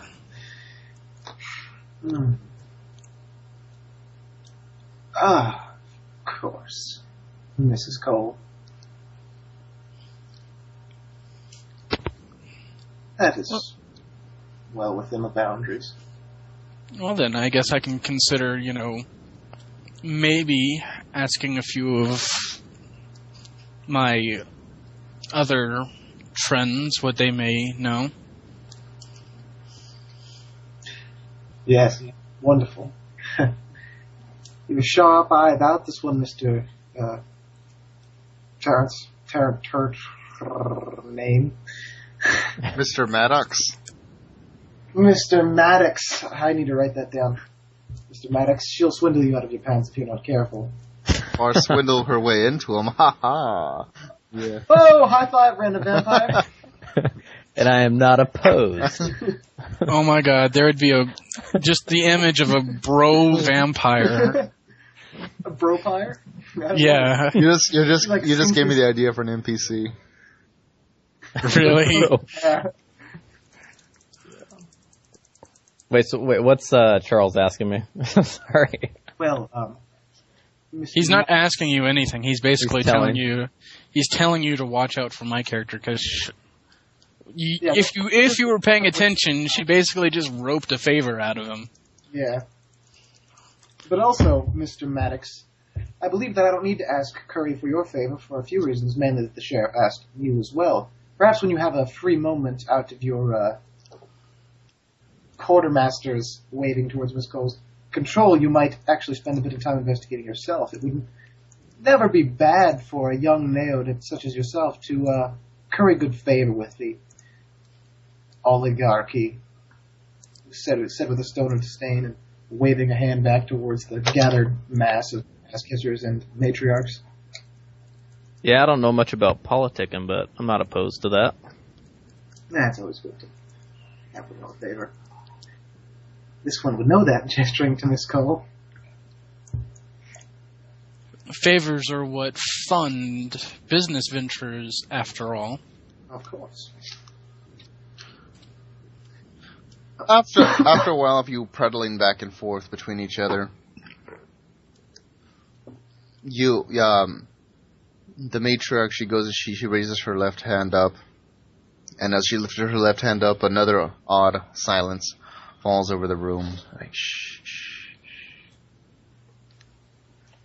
My children, I'm so glad you all could be here. As she speaks, her voice is very young and very soft, and it seems as though it's very Silken. yeah, almost silken. Almost it has a false sense of innocence to it, like the princess from the Neverending Story. Whose name could never be heard. Of course, they said her name. You just they had to edit it out because it was too long. Time restraints. Anywho, she's like, I'm so glad you all could be here.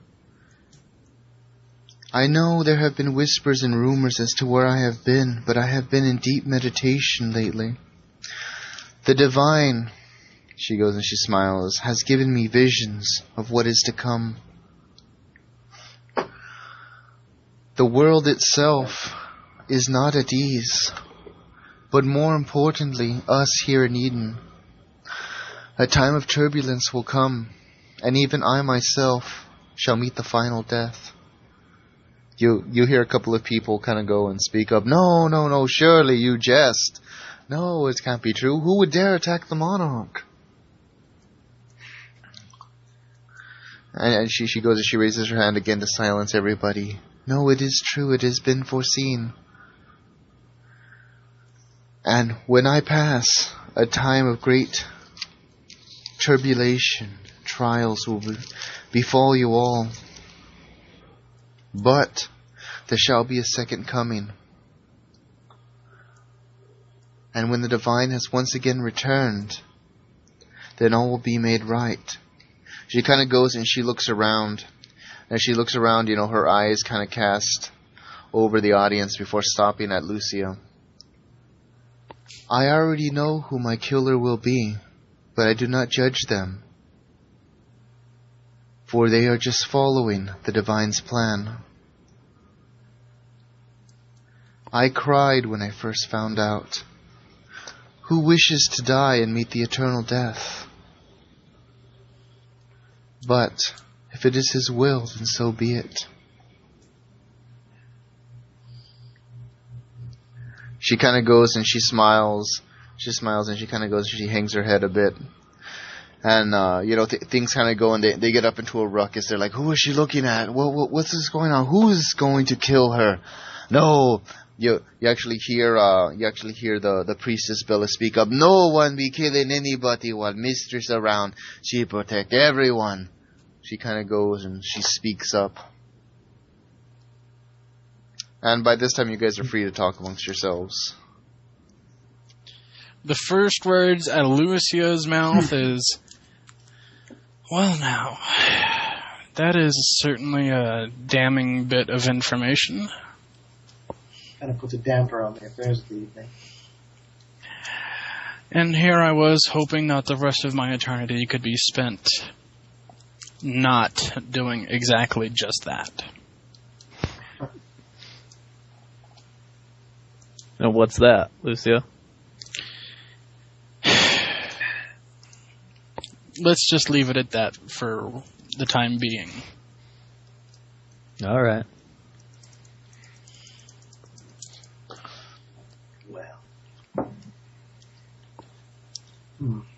Yes?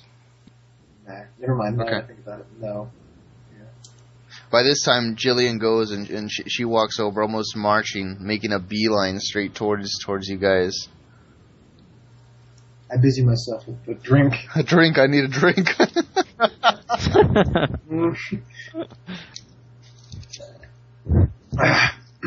She goes and her eyes kind of sweep over you. I saw her look over this way before she stopped talking. Is something going on here that I need to be aware of? As she says, kind of casually, sort of pulling her coat back, flashing her magnum for a second. Oh. Hey, don't look at me. And Trenton pulls his hat down over his eyes. No, really, don't look at me. You can't see me. This is the sheriff. The sheriff, yeah, right? The sheriff. Madam, I do believe she was drawing her gaze upon me. I take a step to the left. And then I jump to the right. Then I pull pin drop run. Anywho, she goes and her eyes kind of widen a bit, almost shocked that Lucia would admit to that. Oh, is that so? She kind of goes and she looks you over. No, but I know you. You're not the type to. But you never know. Power can do an awful lot to somebody not in the know.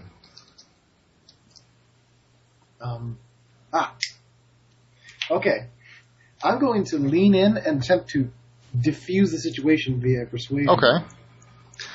What are you going to try to do? I'm going to tell a dirty limerick. There once was a man from Nantucket. We did all these things with the bucket.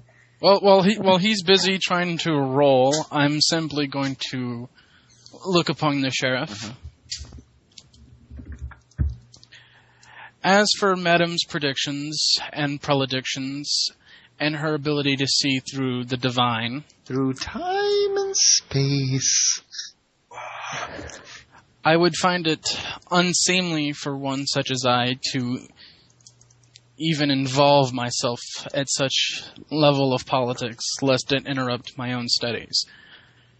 However, being her sheriff, you would know her predictions more so than I could have more than one meaning. Perhaps. She says kind of stoically. Oh, and Russell's going to be perception plus... Oh, wait. Really? Yeah. I thought it was something else. Excuse me. There is no perception. I'm sorry, persuasion. That's yeah. what I assume. Yeah, I'm sorry, persuasion yeah. plus... Persuasion manipulation. plus... manipulation will work. Okay. That's Go what ahead. Go ahead. I got 2 successes. So I'm just going to kind of lean in between the two, who I assume are hard staring at each other. Just kind of... Oh no, she's not staring. She's just very calmly addressing the situation. Oh. Well, Miss Graves, surely this situation was indefusable. The matriarch had to stare somewhere, of course, and, well, it was just an unfortunate coincidence that happened to land upon my companion, who's merely defending herself. Obviously, such allegations need to be addressed beforehand, and with such obvious candor and honesty is admirable. I suppose, she says as she kind of swishes her hair back. Surely if she was planning some treacherous deed, she would have attempted to hide it. You kind of go and you hear her kind of smell the air.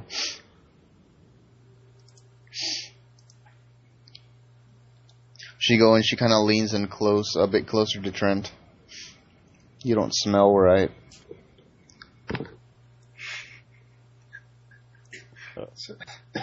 She said Trent doesn't smell right? Excuse me, ma'am? Your blood smells dirty. And he stops looking at his Carhartt shirt. He's like, oh. My blood? It smells dirty, she says once more before turning and walking away. You actually see as she walks away, she goes and she pulls out a radio that she has right next to the gun. You see her go and she starts talking on the radio. Maybe as if, that exact moment kind of beefing up security or what have you. Well, Mr. Maddox, there are worse things to be called, I think.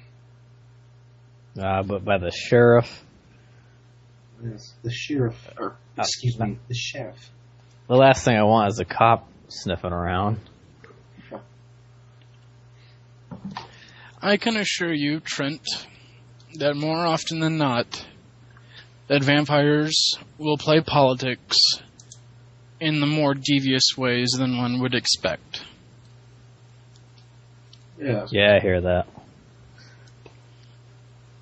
By this time, though, the clouds off in the distance kind of rumble, and you hear a large sort of crack of thunder, and the light and the sky is lit up for a second as thunder rolls out. Storm's rolling in. That was loud. That was too loud. Oh my god. As the storm clouds seem to roll in, bringing with it a great storm. As it seems the evening of Elysium has come to an end, most of the kindred have begun to stream out slowly, especially after hearing the troubling news. A lot of them cast accusing looks towards the group. Some of them aren't even aware that she herself was specifically looking at Lucia, but nonetheless, the entire group seems to get the cold shoulder treatment.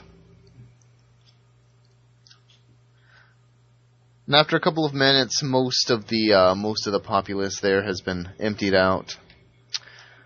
You see about the only ones that are left after the matriarch herself leaves are Devon with his mistress, whoever she may be, as well as Nikolai LeBlanc and a few others that seem to be more of the hoity-toity crowd.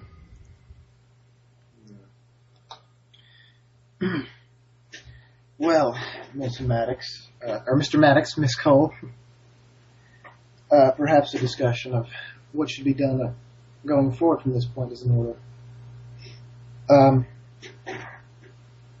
Obviously, the sheriff has enlisted myself and Mr. Maddox in the investigation of the allegations from Red the Comrade against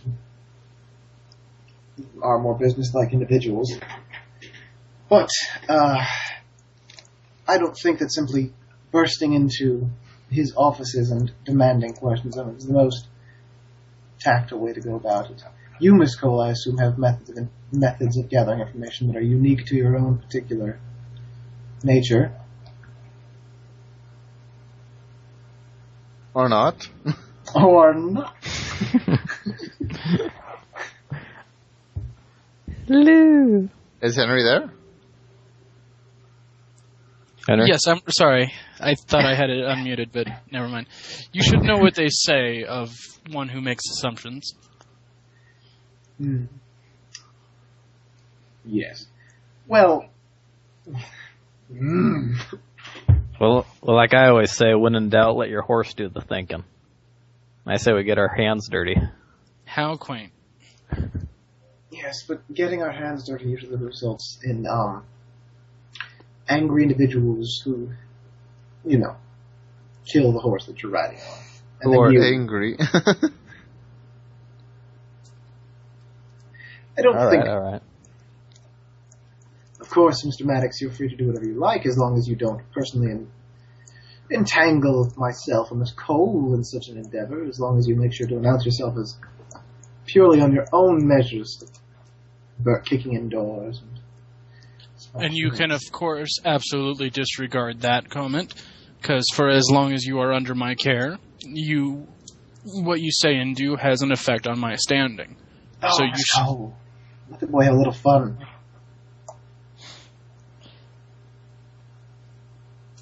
All right, ma'am. I hear you.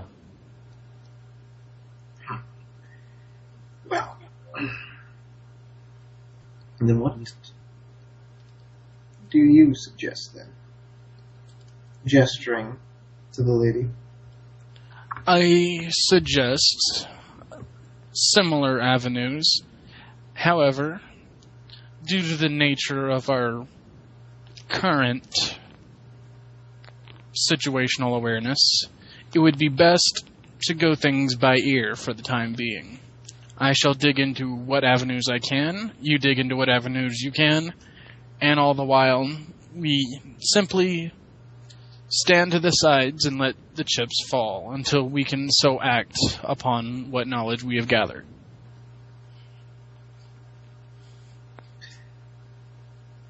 Very well, Miss Cole. I suppose such advice is apt. I will contact my friends and see what they have to say. Shall we? No, actually, I think it would be better if we didn't speak until one of us found something of import, perhaps. Yes? Whatever you are more comfortable with. Wonderful. Then I will see you when you have something for me, or vice versa. You can pay for... Oh, no, that's right. You stay here, don't you? Never mind. And then I leave. I guess to go gather information. Okay. And Mr. Trenton? Is the night and is sunrise coming up? No. So sunrise isn't coming up. Okay. It's just that the festivities, for the most part, are coming to an end. Okay, well, Trenton's going to stick with Lucia, but Trenton's... he says to Lucia, you want to talk to Red, maybe? At this point in time, it would be best to let our red friend calm down for the time being. After all, it is much easier to obtain information when one has refocused their perspective.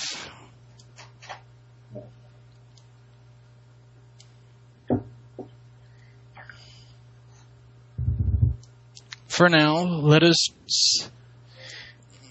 stick to what we know and just hang around, as you would say, in the Elysium. All right. Sounds good to me. After a while, it seems as though Charles himself has gone and done his thing. After a while, you see Devin get up and he walks with his mistress out within the company of a few others. Seems to be very few left. There just seems to be the matriarch herself that's left in Elysium, along with the sheriff, who eventually leaves the immediate chamber area to go and make a sweep across the area. And actually, Trenton, go ahead and give me a roll. Dexterity. I'm sorry, not dexterity. Ha! Get out of the way, fool. A wits plus a composure. Wits plus composure.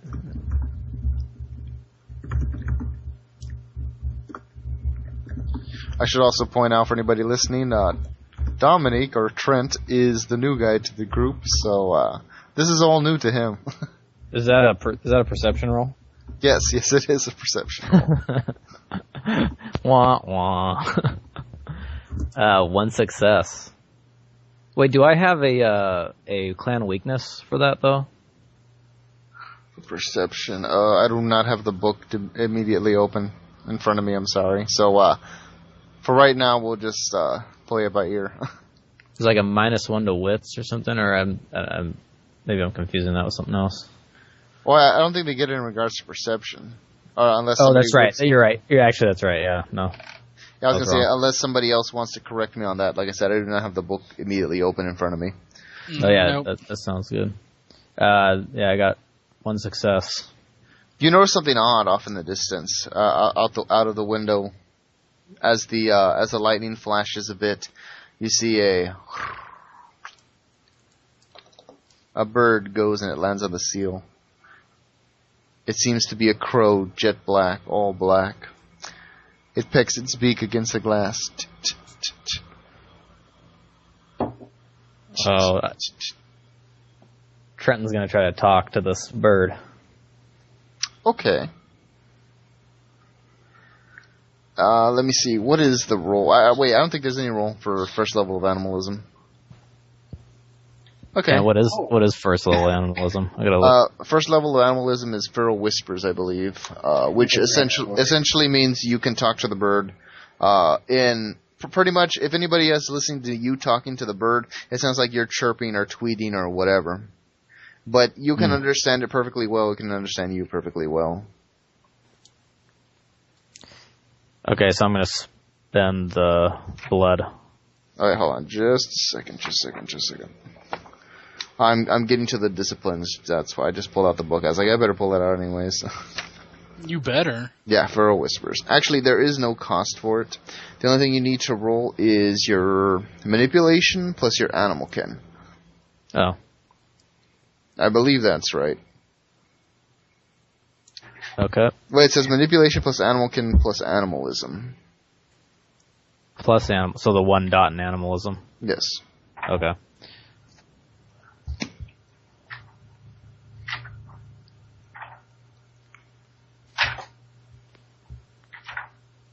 Three successes. Okay, yeah, you communicate with it. What are you telling it, or what are you asking it, or what have you? So, how was the flight over here? It kind of goes and it picks on the seal. As you go and you kind of chirp out and tweet to it, it just kind of caws again and it picks on the glass. By this time you notice another 2 crows have also landed on the side. They started pecking on the glass as well. Total of 3 crows. He tries to talk again. What do you guys do? What are you guys doing at this window, birds? You hear multiple pecks now. Oh, Trenton opens the window. As you turn and you open the window, you see the 3 or 4 of them go and they flutter in, and then as well as what looks like a small murder of crows, they all come flooding into the room and they fill it up. Caw, caw, caw. They go and they fill the room and they kind of go and they swirl towards the middle and you see all the crows kind of go and they converge together into one figure. It stands up. You see a woman there, standing there. She cracks her neck. She's wearing biker leather. She has a sawed-off shotgun strewn across her shoulder. And she kind of goes and she smirks. Thank you so much for the invite. Is she talking in human word? Yeah. She's talking in common. Does everyone hear? Yes. Yeah. Everyone hears her, but more specifically, she tells you herself, "Thank you so much for the invite." Well, I wouldn't have invited you in if I knew you were going to bring the party. Oh no! In case you didn't hear me, all the essentially birds kind of converged into one figure. That is her. Yeah, Trenton was just trying to make a joke. Oh, okay. I'm sorry. I thought I had described it wrong. Yeah. He's just he's just being kind of rude to her. She kind of goes and she looks around. Where's your sheriff? She kind of goes and she swings the shotgun off from the side and shk. Holy shit, what's...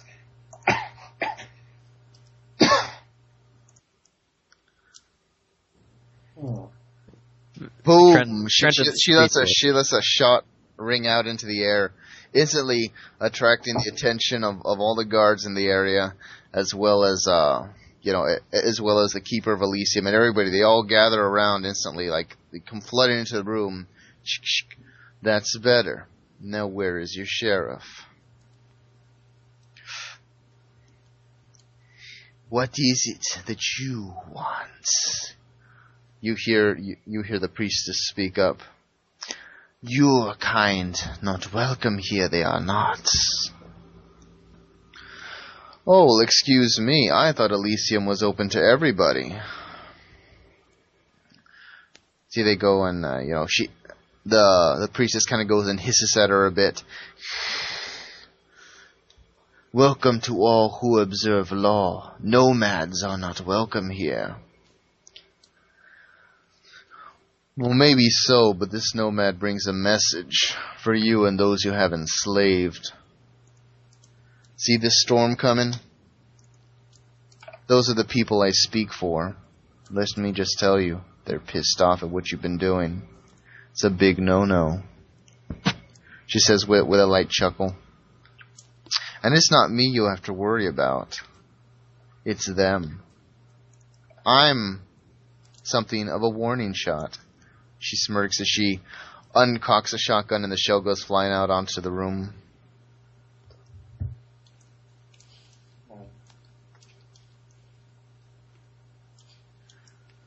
And let me just say, if you wish or value any of this, you would release those you have enslaved now. Release those from your boons. Because the ones that I speak for, they're coming to purify this place.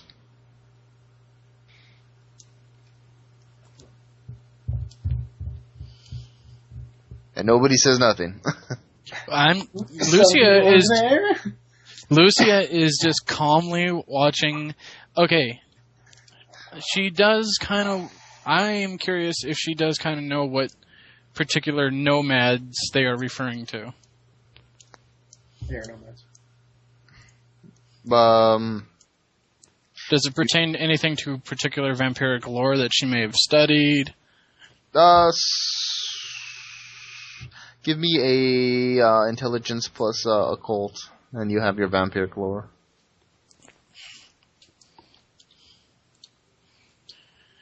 Woo dog, 8 dice. I believe in cool stuff, so that's happening. 4 successes. Right. What you're familiar with is a nomad is basically a vampire who is either cast out from vampire society or they have turned their back on vampire society for some particular reason. They're seen as nothing more than troublemakers, even more so than Carthians, because they do not honor or observe any of the traditions. They pretty much laugh in the face of anybody who would force them to enforce such traditions, such as introducing themselves and presenting themselves and the right of the embrace and so forth, right? Yeah. They're pretty much seen as rabble-rousers because they do not respect the masquerade. They openly live in defiance of what they are. And, yeah. They're just kind of dicks about it. I wouldn't say dicks so much as arrogant free spirits. They're the New Age anarchs. To an extent, yes. But the reason why they're called nomads is because they don't tend to stay in one area for any long period. They show up, they wreak havoc, and they leave. If there's a moment of silence, particularly of any moment longer, Lucia is just gonna so casually pose. By those bound, do you mean through Viniculum? No, the ones I speak of, Vinculum holds no sway over them. It is with words and with contracts that they are bound.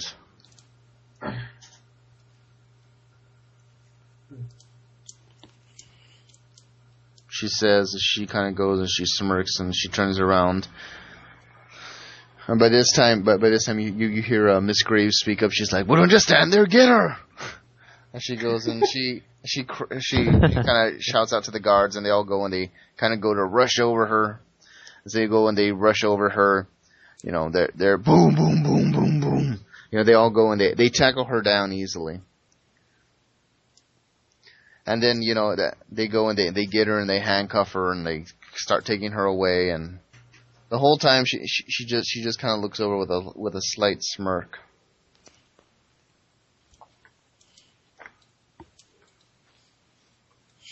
Woo-wee. As they take her out. Well, next time I won't open the window.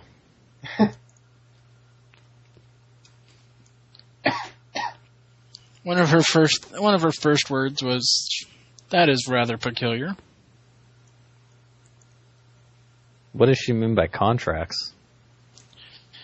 I believe, if I can assume, she means through those who curry favor through politicking, favors, the standard that we follow in our society. Out of character, this is so funny because you guys forgot something. Anywho, keep going. You can't tell us? Well, no, it was something that was key. That's a piece of the backdrop of the setting. I don't believe I've forgotten. I just think I have kept it to myself. Perhaps.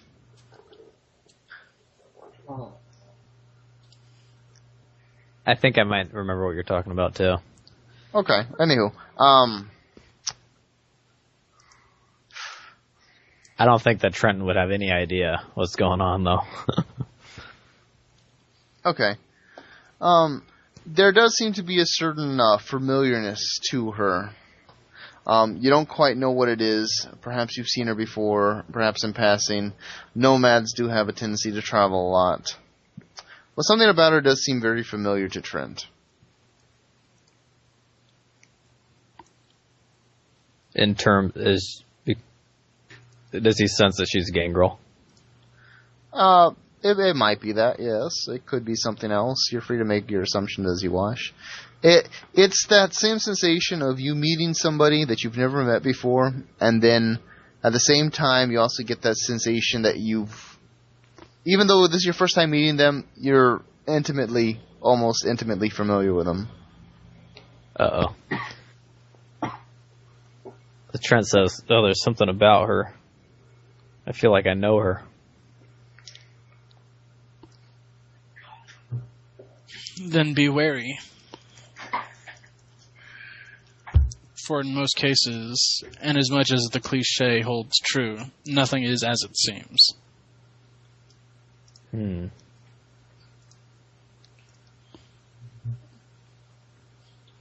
Should we investigate this? Yes. With my permission, you may. I have other things I actually must attend to for the moment. Is the Matriarch actually still around? She was still around, but as soon as a shot was fired, she's pretty much protected by a quote-unquote human shields of various guards and other kindred and what have you. But is she still within the vicinity? Yes, she is. Could I make my way towards her? If you wish. I'm going to try and do so as not as unfamiliar, as casual as possible. Mm-hmm. Suspiciously as possible. As suspiciously as possible. Nothing suspicious to see here at all. I'm not an assassin at all. Shh. Alright, go ahead. That's what I do. You go and you make your way over. It's not really hard to make your way over towards her. I wait to see if they will grant me permission to have audience with her. They seem to still keep their guard up and their wards up. Defenses up, if you will. Yeah.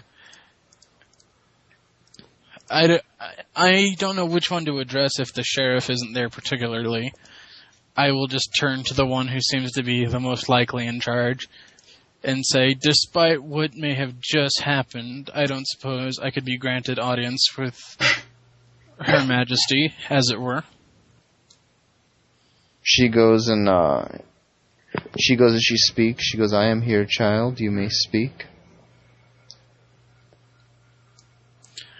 Earlier today, when addressing Elysium, you called attention to, as it were, your own demise through the divine.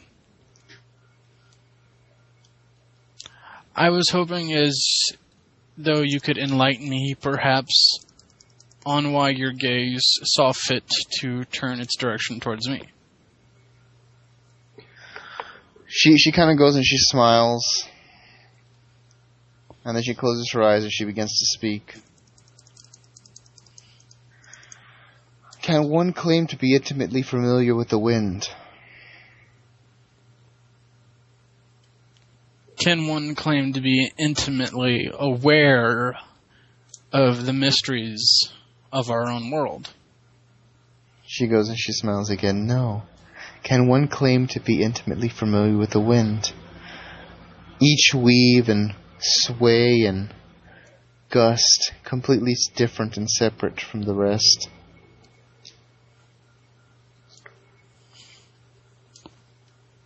Were you indicating that my studies might pose a threat to you? And she smiles. No. I have always had good standing with the Ordo Dracul. Nor do I fear your studies or your kind. Although it is a bit cold and calculating, the attempts and experiments you perform, they do have a necessariness to them. A necessity, if you will. Do you speak of my own, or those particularly among my covenant themselves? I speak of what I have seen and observed myself.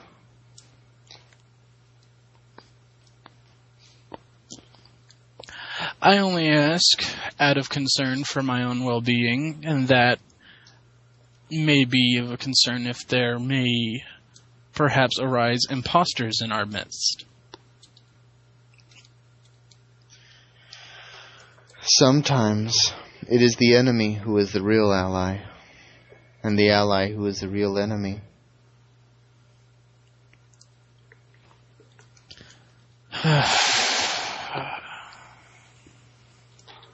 If I were to tell you more, it would interfere with the Divine's plan. I would assume, of course, the Divine being the Lord and Savior. If you wish to call him that.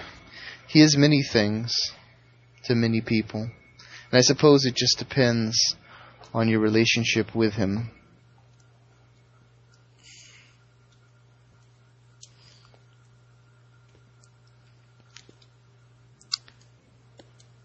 Perhaps you'll be so kind as to grant me a small insight as to the nature of how the Divine plans accordingly.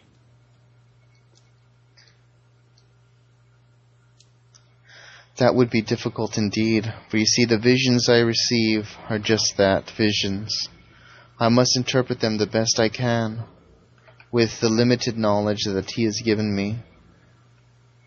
So would you say that they are not set in stone, but subject to change, depending on one's course of action and the ways that follow?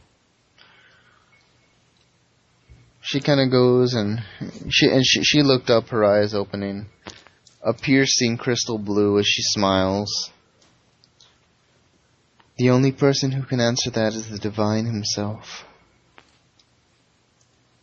I am merely a conduit for his great essence.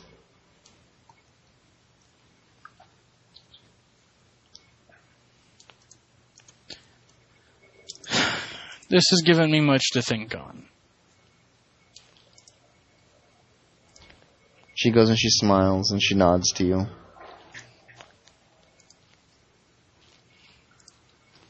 I do thank you for your time, and I hope I was of no bother.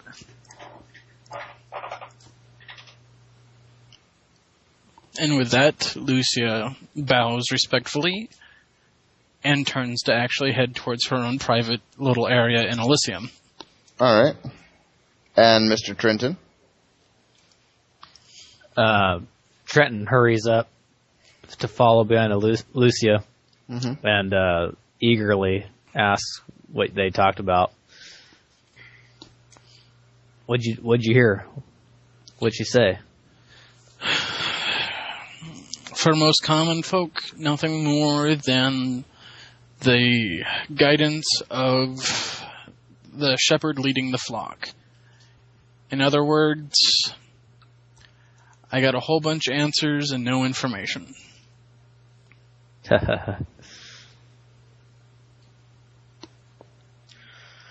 On the contrary, you hear a soft voice speak up. As you recognize it instantly, it's Mr. Nikolai.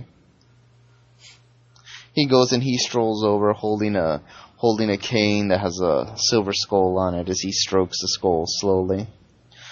I believe she gave you a great deal of information.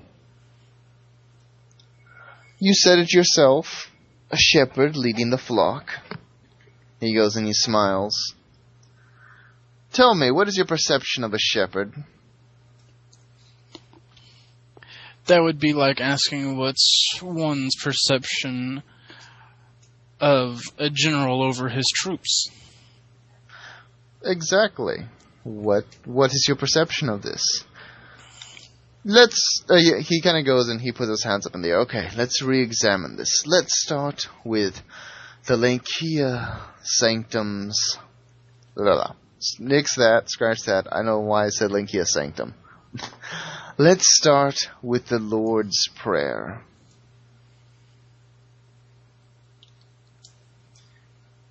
What is the Lord's Prayer? Surely you would know. I mean, even a grade school child would know this.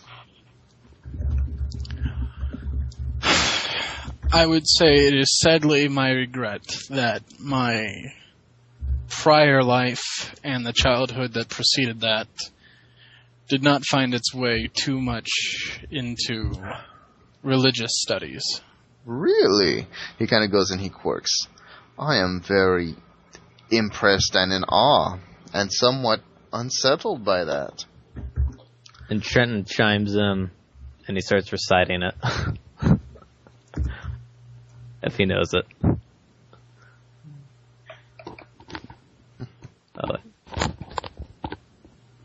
Our Father in heaven, hallowed be your name. Your kingdom come, thy will be done, on earth as it is in heaven. Give us this day our daily bread, and forgive us our debts, as we also have forgiven our debtors. But deliver us, and lead us not into temptation, but deliver us from evil. And he kind of goes and he smiles. Yes, your friend is very aware of that. I am most shocked and surprised that you do not. Very interesting. Tell me, amuse me with these theological musings of mine this evening. Are you familiar with Psalms 23? Myself or my student here? Either or. Amuse me, like I said. Give me this passing theological query. This musing. Does Trenton know Psalms? I don't know. Does Should I roll? Can I roll for it? Yeah. Go ahead and roll intelligence plus academics. Academics? No. Were you in Awanas when you were a kid? Well, actually, hold on just a second. Let me make sure that's actually the right psalm that I'm sending you to. I have the psalm here. If you. I just Okay. want to look at it. Okay, yeah, then yeah. Okay, yeah, this is the right psalm. Alright. Oh, one success on 2. You can remember the first couple of lines. Like the first 3 lines. So he recites the first couple lines. Okay. So it's Hold on, Russell's typing it. I've got it right here. The first. We just need the first lines. couple of lines. Yeah, I gave him the first floor. Oh. The Lord is my shepherd. I lack nothing. He makes me lie down in green pastures. He leads me beside quiet waters. He refreshes my soul. Yeah. I think that's how it goes. Tell me, what is a shepherd to you? What is a shepherd to any of us? It's kind of like a cowboy. Following the definition, a shepherd is one who leads the flock. Or the Yes, but cattle. have you ever thought about what a grotesque image that is?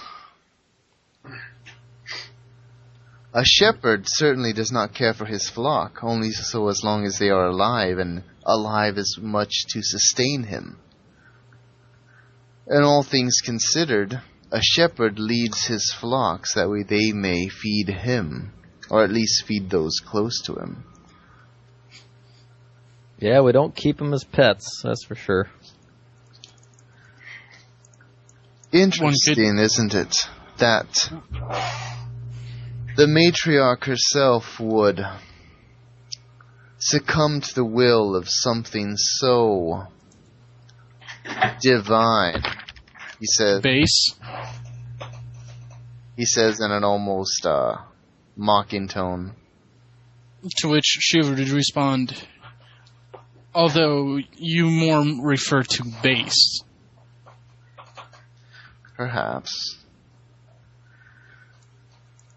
But For what is more macabre than the fact that our society is nothing but a repeat of a flock? I just do not think it's wise, personally, for us to be following a child who sees visions and come to her. Putting our hands, if you will, into that which has so clearly forsaken us.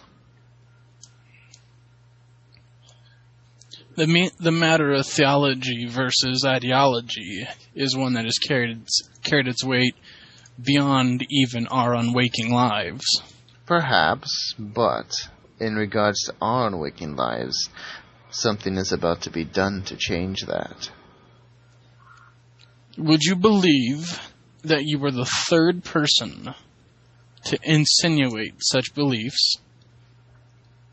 Would that make you perhaps know better than those who you deride? Oh, there's a great deal of things I know, but he kind of goes and he laughs. I should keep that to myself for now. Besides, you haven't been to our recent order meetings. It's in bad taste for me to give away such spoilers. There's that word again.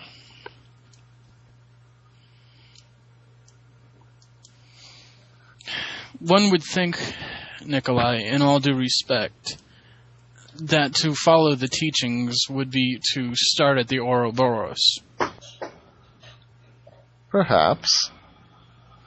Or maybe my methods are just outdated.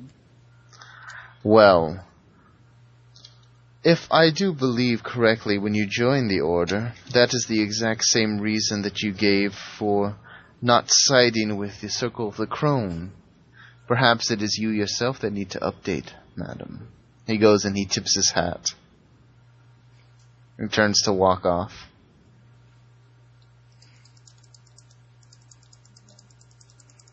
I peacefully let him walk off without comment.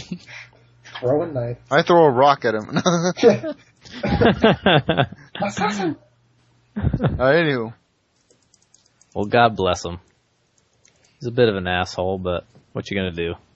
A lot of my fellows tend to hold themselves in superior regard to their surroundings. But I have found more lately that this chapter of the Ordo have laxed in their regards to the Dragon's Tail. The Dragon's Tail? Which is of none of your concern, as it were. Okay. Switching back a bit. Charles stands on the gates of the on the steps of the art museum. That's the security kind of go and just waves him out. He goes, "Have a good evening, sir." Yay. I'm sorry. Oh, yes. Yes, of course. Jenkins. All right. Where am I going to go for information? I have some Carthian pull as of there. And I'm going to go... I was basically going to go out and just ask around about the specific dealings of Red, where she bought... Just trying to figure out where exactly she got the weaponry, what exactly it was for, who it was being sold to and bought from, all the details on that side of the equation. All right. Go ahead and roll a. I'm thinking manipulation plus socialize, and you can add your Carthian pool to that pool.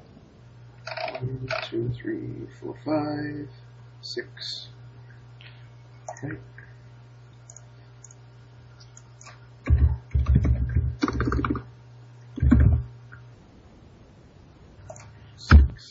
I'm going to put willpower because I've got a ton right now. Blank decadence. Holy shit. No successes. You ain't no shit. Holy You got bad rolls. I kicked a puppy on the way here. You kicked a puppy on the way here, and then it bit you in the nuts. And you know, that's just... okay, so I spent like 3 hours doing nothing. Yeah, no. You spend your time asking around, but you're not able to find any leads, and they're like, "Oh, I don't know what you're talking about." Do I hear anything about what's happening back at the Elysium, like with the bird lady that shows up with a shotgun and, you know, causes a bit of a stir? No, not for the most part. Okay.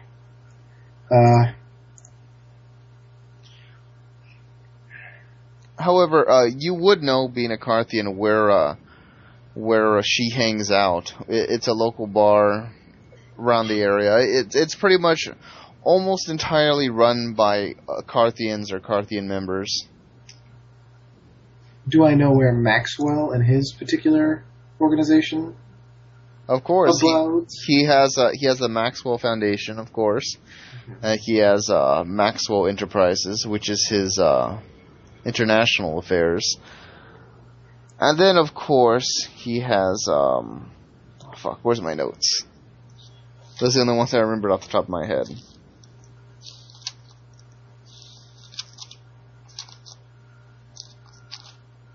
I don't remember right now, I can't find it in my notes, but it's essentially a medical facility for pharmaceuticals, if you will, experimenting with new drugs, stuff like that.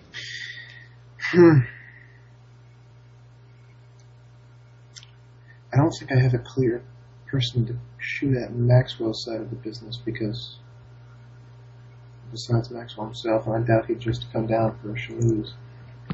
I guess I am headed to that bar, the Reds bar. Okay. You go and you go in as soon as you walk in. You know, all eyes kind of turn to you for a bit. Yeah, they recognize you as another Carthian, so they kind of relax, but not by much, because you aren't a Red. Mm-hmm. They go and they look at you, and the bartender goes and he spits down into the drink. Kind of looks at you. Yeah. Would I just happen to know, just because I am a Carthian, Red had mentioned that she'd lost her right-hand man. Do I know who her left-hand man is? That would probably be a man named Kapowski. Raphael Kapowski. Is Raphael Kapowski here? As I'm just kind of looking around the room casually. Yeah, you can see him. He's sitting off in the far distance with his group of regulars that he usually frequents with.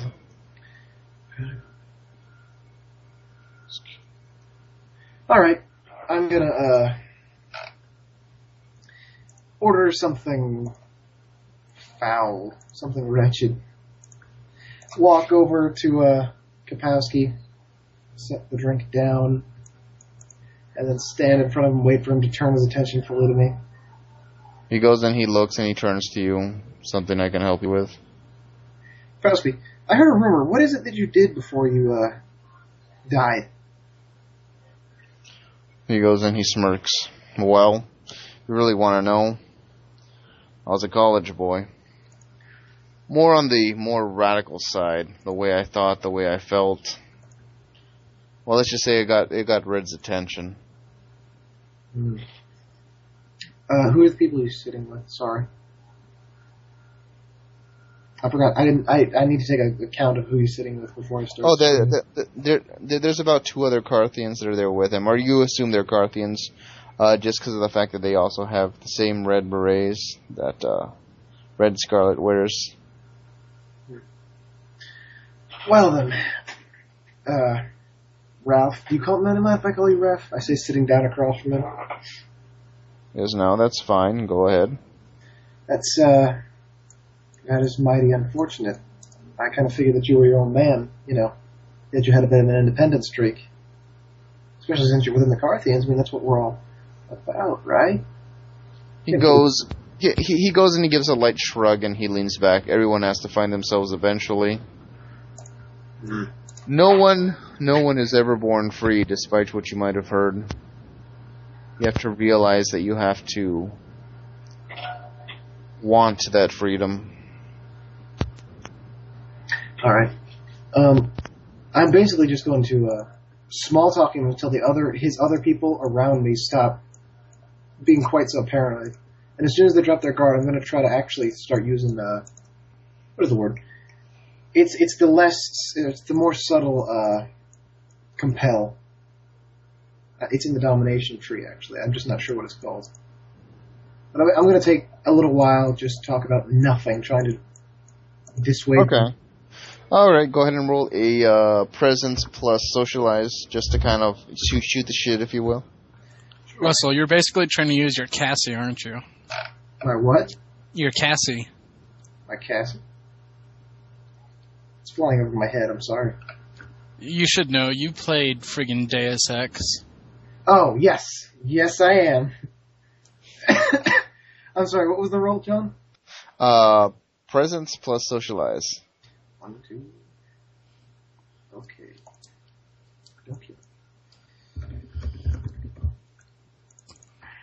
Dead puppy rolls don't affect me this time. Big bucks, no whammies. 1 success.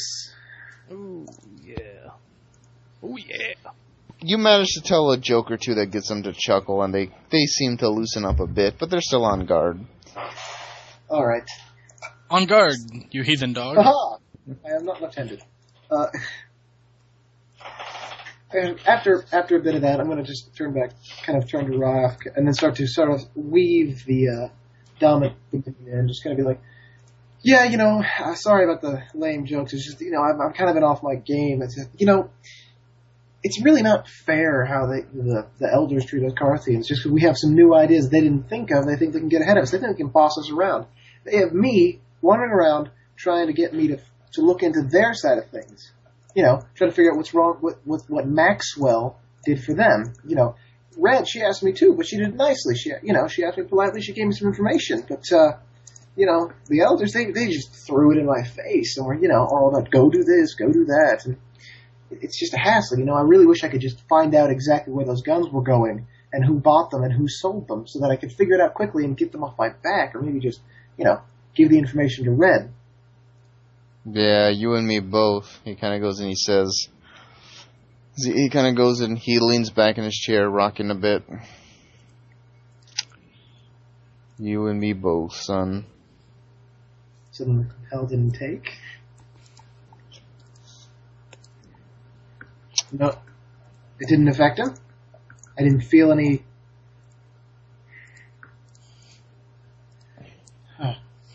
I'm sorry, Russell. I only heard half of that. I'm sorry. I'm saying the compel didn't affect him then, or at all, or. You can tell that he's a little he's still a little reserved. Given the fact that you're not a communist Carthian, but just a regular Carthian. He just kind of sees you as let me think of how to say it. You're in the same ballpark, but you're sitting in different rows. He's got ringside seats. You're in the nosebleeds. Yes. I don't want to be forceful about this because then people in the booth will freak out. If I just command him. Watch what you say and do. Yeah. And do what you say and watch. All right. Okay. Well, then it's time for solid bullshit. Listen. No, you know what? Fuck it. I whip out my cell phone and pretend I'm getting a call. Okay. Excuse me 1 second. I just kind of get up and wander away a little. Do I see Red in the bar? Go ahead and make a Witch Plus Composure and do a casual sweep of the area. This is going to take some strategic bullshit. This is going to take some strategic bullshitting. Yes, it is. I'm actually curious what's going to happen. I got one success. You think you see her off in the distance, the opposite side of Raphael. She's there hanging with her girls. As might be, as might be a testament to her maybe feminist side or what have you. Wow. She's really into that girl power. Alright, I close the phone and walk back over and sit in front of Raph. Mm-hmm. Okay, that's pretty awful. Listen, Raph, shit. I'm actually blanking, but Red's right. What was his name? Maxwell? Yeah. Maxwell, you remember Maxwell, the guy above. Yeah, we're familiar with him.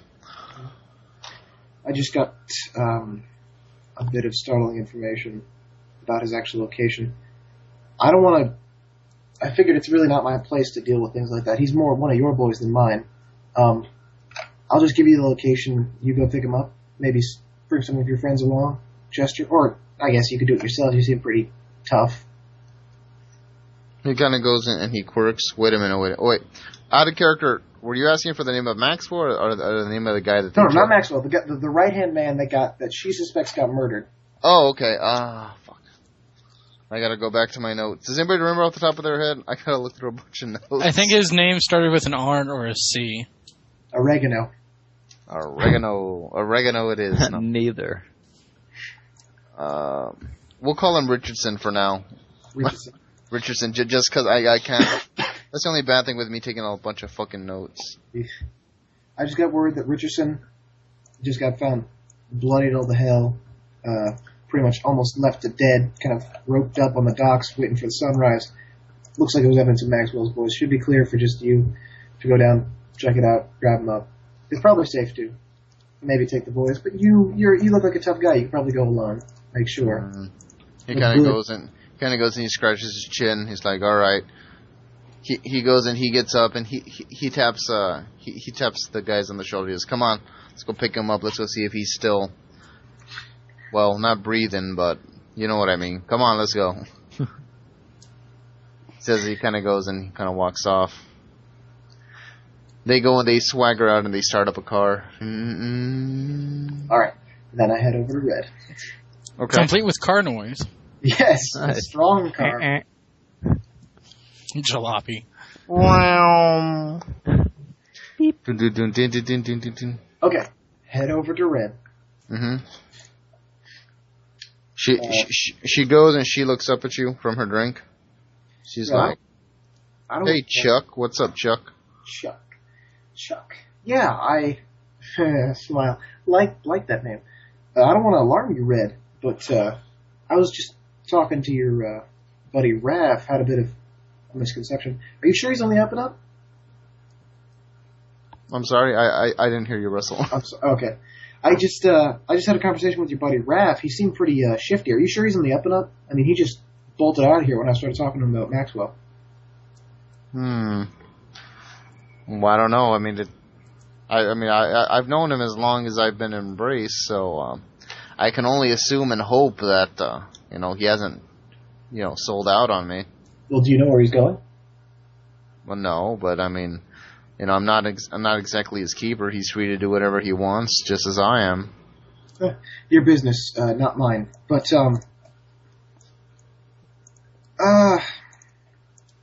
fuck. Wah, wah. All right, scratch this planet. Well, I'll see you later. well, no, I can still. I don't want to rely on the shit rolls I've been getting lately.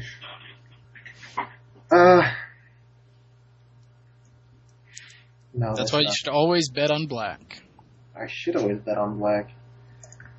We were playing. I don't know. What's a game that has black? I don't even know. That's how badly I'm rolling right now. Relay. That's the word. Alright, listen. Red, I'm just gonna try to keep tabs on him. I'm not exactly as trusting as you. So just, do you mind if I do that? If I keep an eye on him? I'm gonna go follow him, actually. It's a free country, last time I checked. I just don't want to offend you, step on any toes. As long as you don't talk in a certain area or talk a certain way, mention Al-Qaeda. It's, for the most part, a free country. You're preaching to the choir, I say, raising a hand. Alright then. Preach on, sister. By this time, as you turn to go, suddenly you hear the sound of gunshots explode. The windows of the bar suddenly shot in. You see Red go, and she reaches over and she grabs you and she throws you to the floor.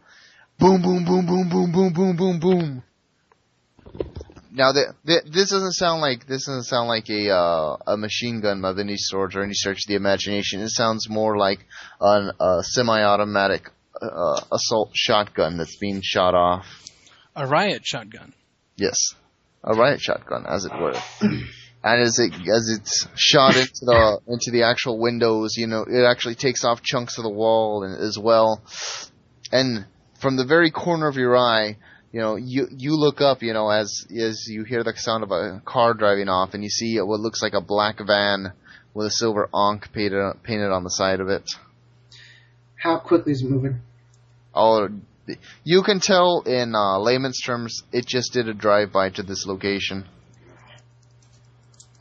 Quickly as I can.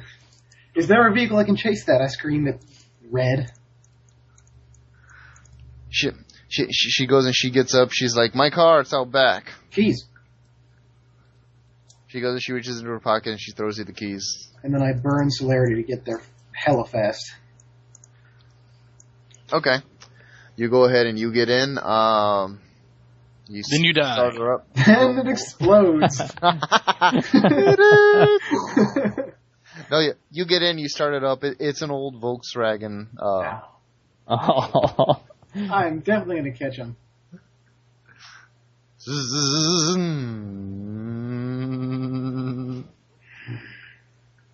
Alright, I'm going to try to chase after the van as best as I can. Well, at least that got me out of the fucking flies nest I made. Okay, go ahead and give me a...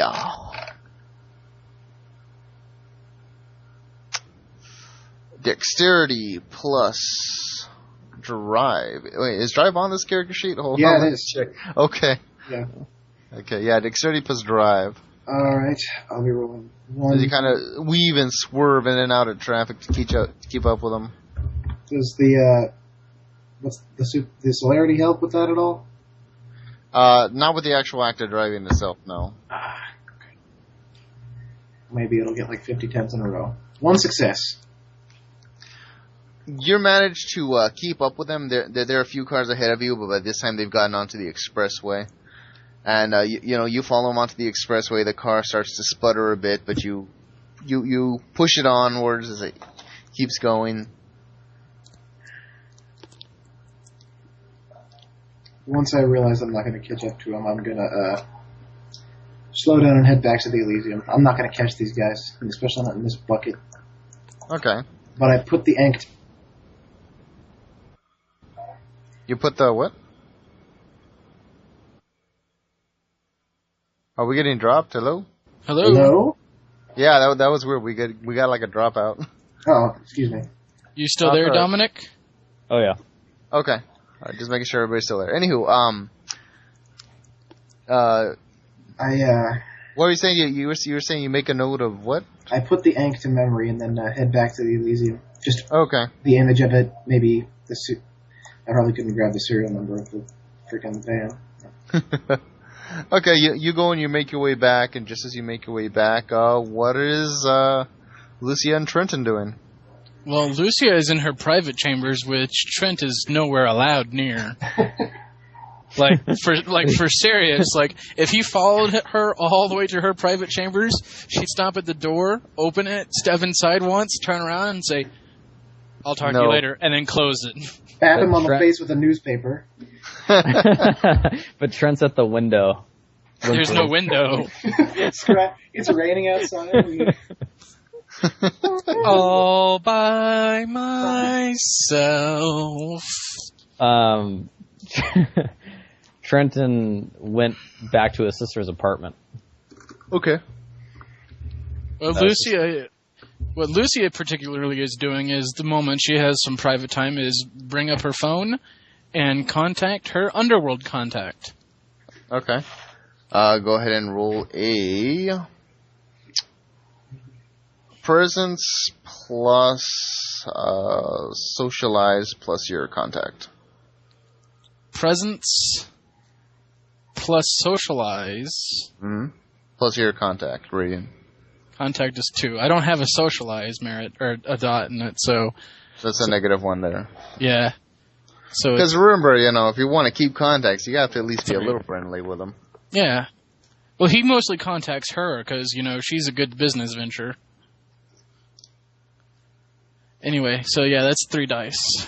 Okay, go ahead and make the roll.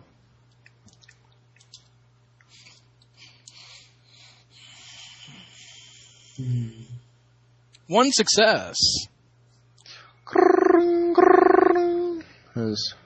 Yeah. Hi, Steve. I'm sorry to bother you this late at night. No, it's alright. I wasn't even asleep yet. I'm too wired. What can I help you with? Anyway, I've been doing a lot of business for you. I was kind of hoping I could call in a favor. What do you need done? Who do you need shot? Not that kind of favor. It's up the same similar vein of my work, just I'm branching out, as it were, I suppose. It's going to sound a little strange, but I don't suppose you can find me or give me any information on anything known as Synthocell and Maxwell concerning Synthocell, could you? Synthocell. Yeah, I heard about that a while back. I know it's not particular. I know it's not your particular venture either, but yeah, that's that synthetic blood that they were pumping out for a while. Yeah. Well, what about it? What do you need to know? It's kind of complicated. I need to trace any information involving Synthocell and the creator. I can't really remember at this time. Maxwell Wilson. I need to find a stronger link between him and Synthocell and possibly any legal business it may have run into, particularly with the your seedy side. He goes, and you can kind of hear him sniffing a bit. All right, hold on. You hear him typing.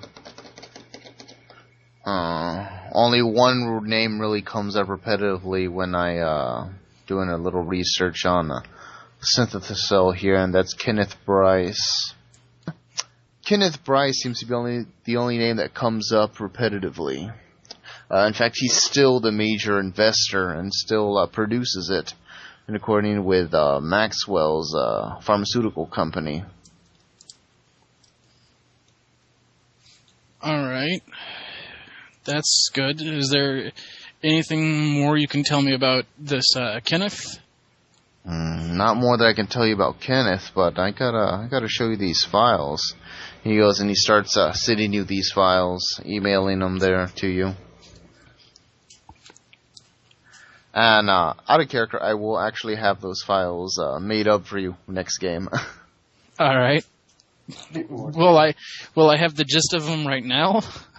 No, because he's emailing them to you. Hold on, I'm gonna cut to somebody else. That's why.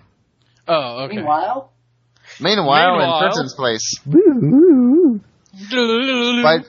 by the time you go and you start heading up the stairs, Trenton, you notice something seems almost immediately wrong. You're I'm sniffing around. There's an odd scent in the air, but more importantly, your eyes catch right away to the apartment door. It's left open. It's left ajar. And I immediately run. You know your sister very well, and the fact that you know, just given where you live, you know, if she was home by herself, she would always double and triple lock the. You know, she has the deadbolt, that other bolt, and the chain along the door. Right. I barge through into the apartment.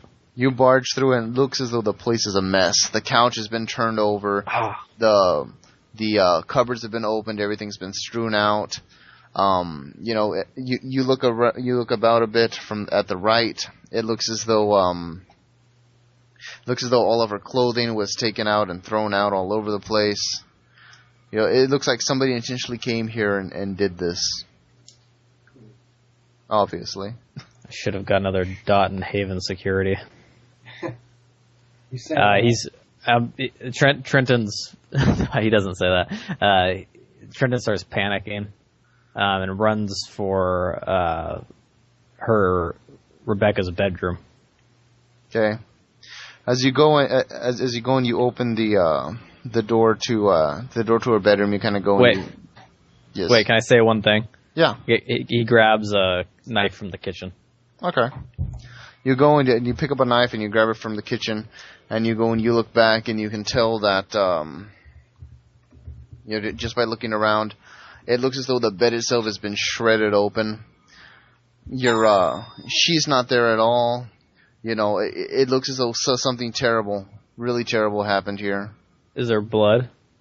There seems to be a great amount of blood all over the place, yes. Trenton throws the knife against the wall. Okay. And then, can he check the blood? Yeah. Just to see whose blood it is. CSI that shit. Actually, I don't think you would have the disciplines that would let you do that. But what you can do is you can taste the blood, and it can kind of give you a hint whether it's what type of blood it is, more or less. Okay. Like if you have certain disciplines, like with Kurok and stuff like that, I believe it's Kurok. I could be wrong. Like you can taste the blood and you can get a scent, like okay, it's Lucia's blood because her blood tastes a certain way or what have you. Right. But actually, I'm not trying to rules lawyer here. I think I remember somewhere in the book that like you can actually taste blood of your family personally a whole lot easier, so you can identify like family members through the blood. Oh yeah, that's clan or family? Like that both. is both family. actually. Oh, both. Yeah. So no. Well, what I'm saying is, you know, yeah, you can taste the blood and you can probably tell, oh, this guy's a vampire. He's probably from this clan, or you know, if he's not from your clan, you wouldn't be able to tell what it was. But you know, if you're looking for anything specific, you know, you wouldn't be able to get that. Okay. Well, he tastes it. anyway, Okay. just to get a gist. Ew. It seems to be a mishmash, if you will. It tastes a bit like your sister's blood, and it tastes like something else, something very strong, something very feral. Can you make it? Can you feral as in how, like vampire feral? You really feral. you really can't describe it. It just tastes feral, Oh, feral, untamed, wild. Oh God. That's Trenton says that. He runs to the telephone, Mm-hmm. and he calls up the father McMahon or McGregor. McGregor. Does he know McGregor's home phone or cell phone or? Probably not, but you could always call Lucia at Elysium. Okay, yeah, he calls Lucia then. Yeah. That's actually better. I don't know why I didn't think of that first. Okay. Because You actually go. You actually go and as he's emailing you these files, Lucio, you hang up. You're like, yeah, thanks. Let me look these over. You turn and you look up, and you're starting to look at the stuff. You're like, oh my god!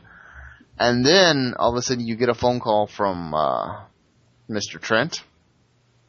Go ahead, Trent. You can say whatever you're going to say. Lucia, there's a problem. My sister's gone. There's blood, and the apartment's destroyed.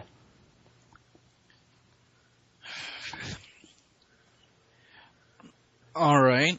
I don't know. I don't mean to sound unsympathetic to your plight, but I believe one of the first things I told you was to cut ties with your mortal life. Well, I can't do that. You're going. I told She's you. all I got. I told you one way or another it was going to happen. Oh God. I'll be there as soon as possible. Hurry. I am just the tiniest bit busy here. The sister could be dead. Well, you don't know that for certain, and the more you panic, the more you're just going to throw yourself into frenzy, and then you'll be useless to everybody. All right. So calm down. All right, I'll see you soon. All right. Lucia hangs up, saves these files, backs them up in triplicate, and if she can, burns them to a CD and keeps them on her person. Makes a stone tablet. Okay then. Sticks one CD up Trent's ass. All right then. I'm gonna go ahead and call it for tonight, just because it's getting kind of late. Aww. Hey, we've been gaming for about 3 to 4 hours, not counting technical difficulties. But there was so much blood. So now, Dominic, since you're the new player, usually what we do is we do positives and negatives, which is essentially you tell me 3 things you liked, 3 things you didn't like. Just preferably stuff that I can change or alter or expand upon. Right. You shouldn't have a negative that's something like, oh, Skype kept dropping. That's out of our control. I didn't like his name. Yeah, so something silly like that. Right. Okay, but I'll let Henry go first and Russell. That way you can kind of get an idea. Okay, cool. All right, Henry. Positives or negatives first? Positives first, of course. I need my ego stroked. Just as long as you don't make a mess all over the place. That's what socks are for. Anywho. Okay. Yeah. All right. Positives. First positive. I really liked how much character driven this was. I think I may be wrong on this, but I think pretty much we all got our times to shine in the light,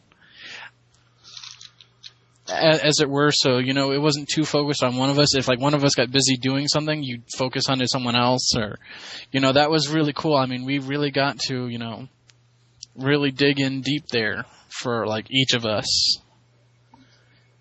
All right, that's one. Another positive is I'm really grooving on the story so far. I know this won't make too much sense to you unless you've played the games. The rather open-endedness of this is like really reminding me of like how like every Deus Ex game has started with you don't know who to trust, really. I mean, sure, it's a vampire game and you really can't trust any vampire ever.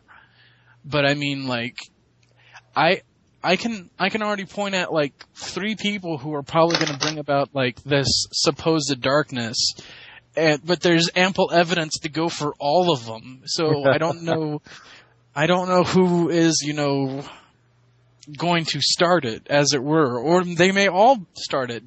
My point is it's good beginning story that can really sink my teeth into, or fangs, as it were. Okay. Anything else? Yeah. I'm really digging the NPCs. Any favorites? Favorites so far? I would have to say Nikolai is one of my favorites, just because... Really? Oh, I'm surprised by that. Okay, because it seems like, just from that small interaction that he had with Lucia, that they're kind of more rivals than friends. It's possible. Like, I don't know if it makes sense. Like, they may be both part of the same covenant, but she's more of the... he pointed out her hypocrisy, that she's more of a traditional Order Dracul, and the fact that she pretty much follows the Dragon's Tail completely. Mm-hmm. And how she was basically saying that they, like, that particular sect of the Order Dracul were giving up their scientific method for, mysticism. Mm-hmm. And so, like, I was really, enjoying that. Another one of my favorites is, the sheriff. Really? Oh, I'm interested by that. Okay. Yeah. Just because, like, the sheriff seems like the only one who is honest.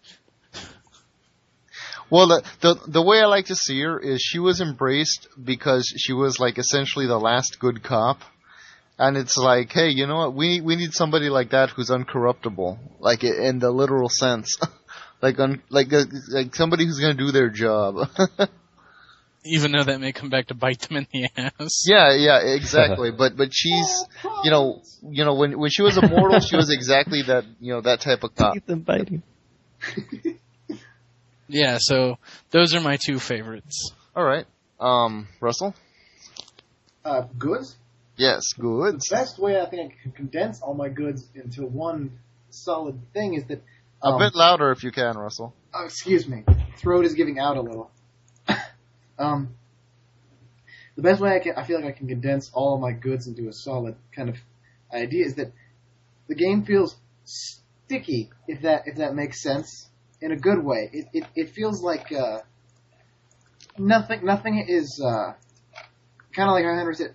Nothing really has you can't really trust anybody. Everybody has kind of everyone has their own particular motivations for doing things, and no one's particularly clear on their actions. No one's being entirely honest. It's a very sticky, messy kind of game. Yes, I'm looking for thesaurus style words, and the NPCs are very fun. All right. Anything else? Not anything specific. I like the bird lady. That was my favorite NPC. You weren't even there for that scene. I wasn't there for that.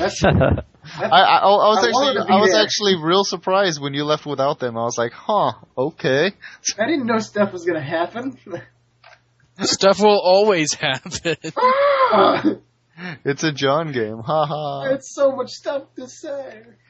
That's actually something funny that happened. I'll tell you later. I wanted to ask her name, but... Who, the Matriarch? The bird lady. Oh. You could have. Yeah, that's what I was curious about, too. I forgot. His name is Dead Man.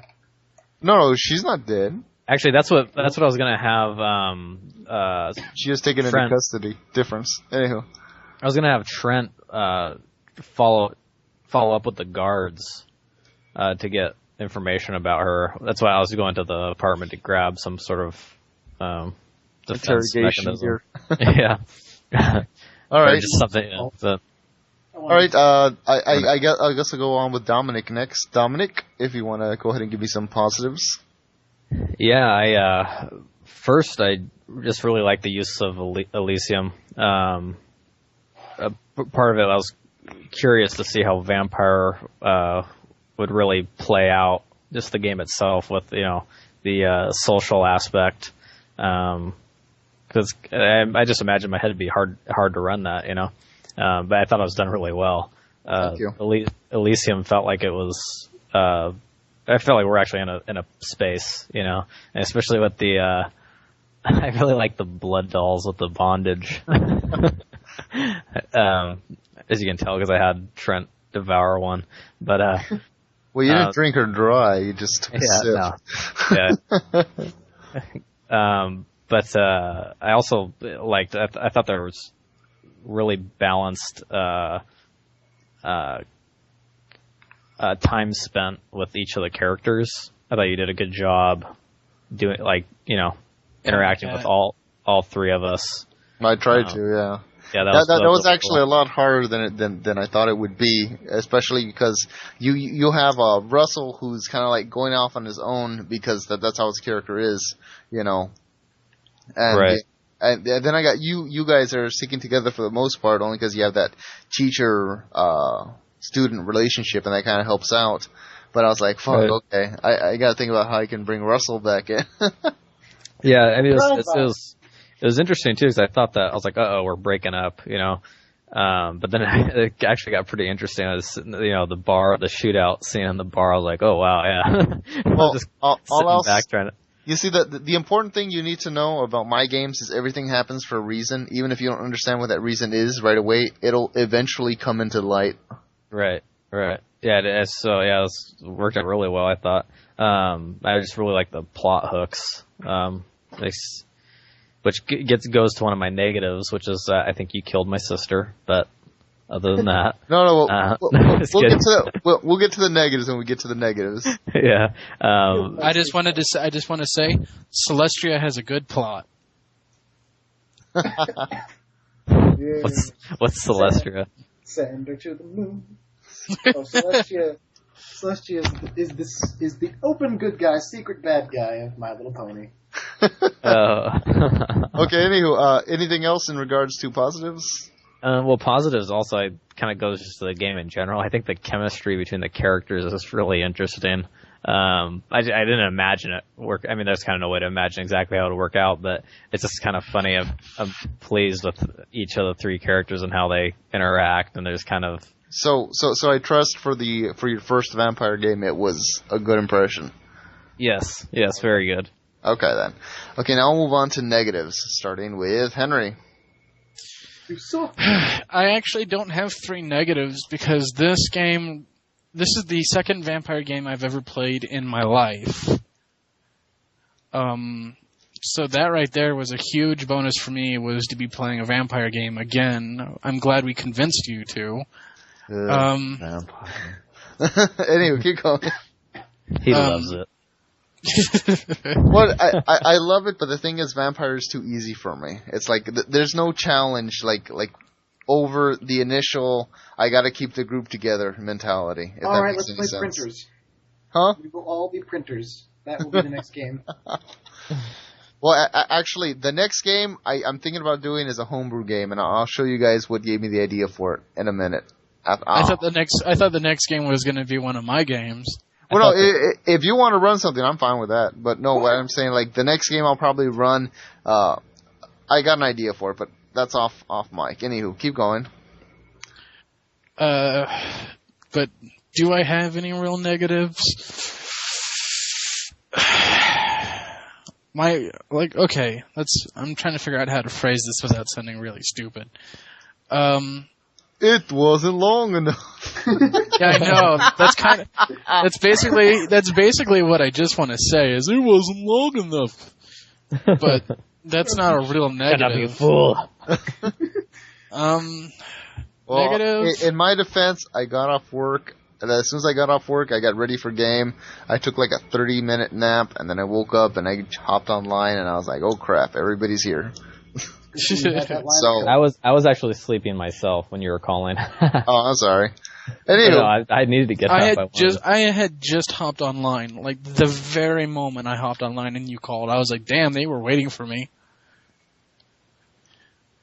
Okay, anywho, so just I guess the duration, but I think we played for a good maybe 3 or 4 hours. That's not bad. No, it's not bad at all. It's just because, like, I guess if I have a negative, it's that you're making this game too good. Okay. It's like crack. Well, you see that now I'm going to be a little worried by that because I'm like, well, fuck. What if the next game isn't crack? You can only what go if it's down. just heroin? What if it's just heroin? If it makes you feel any better, I just thought it was kind of mediocre. Eventually, John, we will reach the point where your games are like scented markers. Scented markers. Exactly. Oh, bananas. That smells great. All right. Anything else, Henry? I don't really think I have a true negative because there wasn't really anything actually negative besides things out of our control. Okay. Russell? I have, I think I have somewhat of a solid negative, despite you in pure rage. Or perhaps it is because this is my first vampire game, so maybe this is just akin to the particular genre, but I felt that there was a lot of NPCs introduced very quickly at the start, and I didn't get a grasp on all of them until sometime in, like, there was maybe 6 or 7 names thrown out that that just kind of glazed over my head at the start. And it's only after after a good maybe hour and a half, I kind of, oh, okay, that's who X is and Y is and yada yada. Okay. Well, that can be attributed to a lot of things. Like I tried to give you guys some names before to kind of tell you these are some of the characters you might know just because you've been vampires for a while. Yeah. But by the same token, I did bring in a couple of other ones kind of like on a whim, just because they felt appropriate to the scene. Like with the whole Raphael character, I had no idea. I was like, fuck, does she even have a left-hand man? Hold on. Everyone has a left hand. That was something I just came up with on the fly. I was like, okay, his name's Raphael Kapowski. Nice on the fly name choice. I actually like it when you guys keep me on my toes because it actually, keeps me on my toes, Especially in a vampire game, that's what I need, to be kept on my toes. So, I guess the negative would be that you felt like I introduced too much too fast? Well, it was mainly, it wasn't, yeah, at the start, I guess. Too much, it was a bunch of NPCs at once, and I didn't feel like I could have used them as properly as I did at the beginning, because I basically slowed down and said, I'm going to focus on one of these people and ignore all the rest until I can process them all. Oh, okay. Well, but then once again, I guess we can kind of chop that up to first game jitters. Yeah. Or maybe I am, once again, unfamiliar with the setting of Vampire, so not only was there names, there was titles, so it was, he is the Primogen, that's the Sheriff, that's the Prince. I was like, oh, okay. So, oh, yeah. Yeah, just for future reference, anytime you're confused about the titles or whatever, you're feel free to ask me out of character, and I can explain to you, what's going on there. Right. Okay.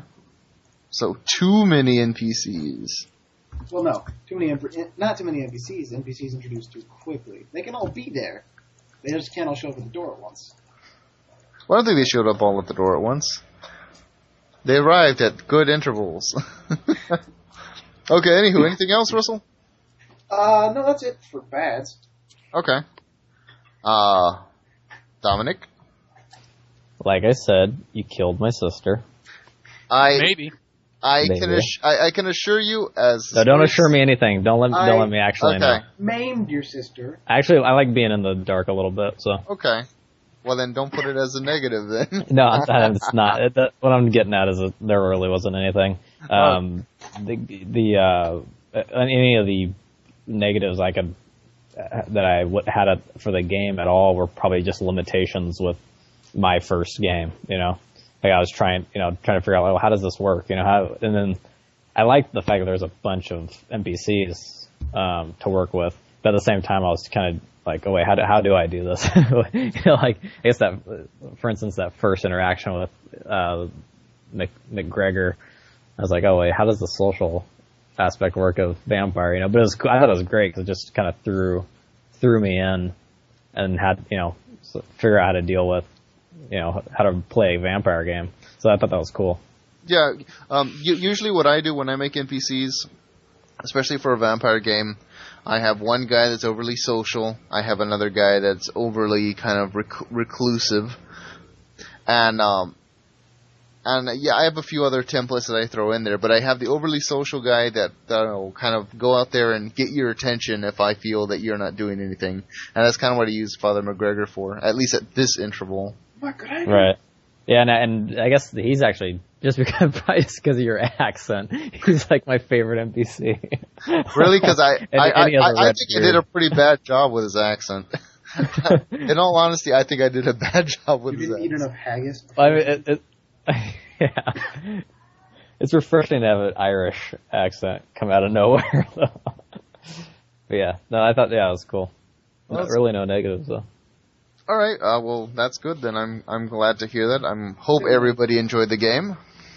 I loved it. Okay, and for everybody who listened, thanks for listening.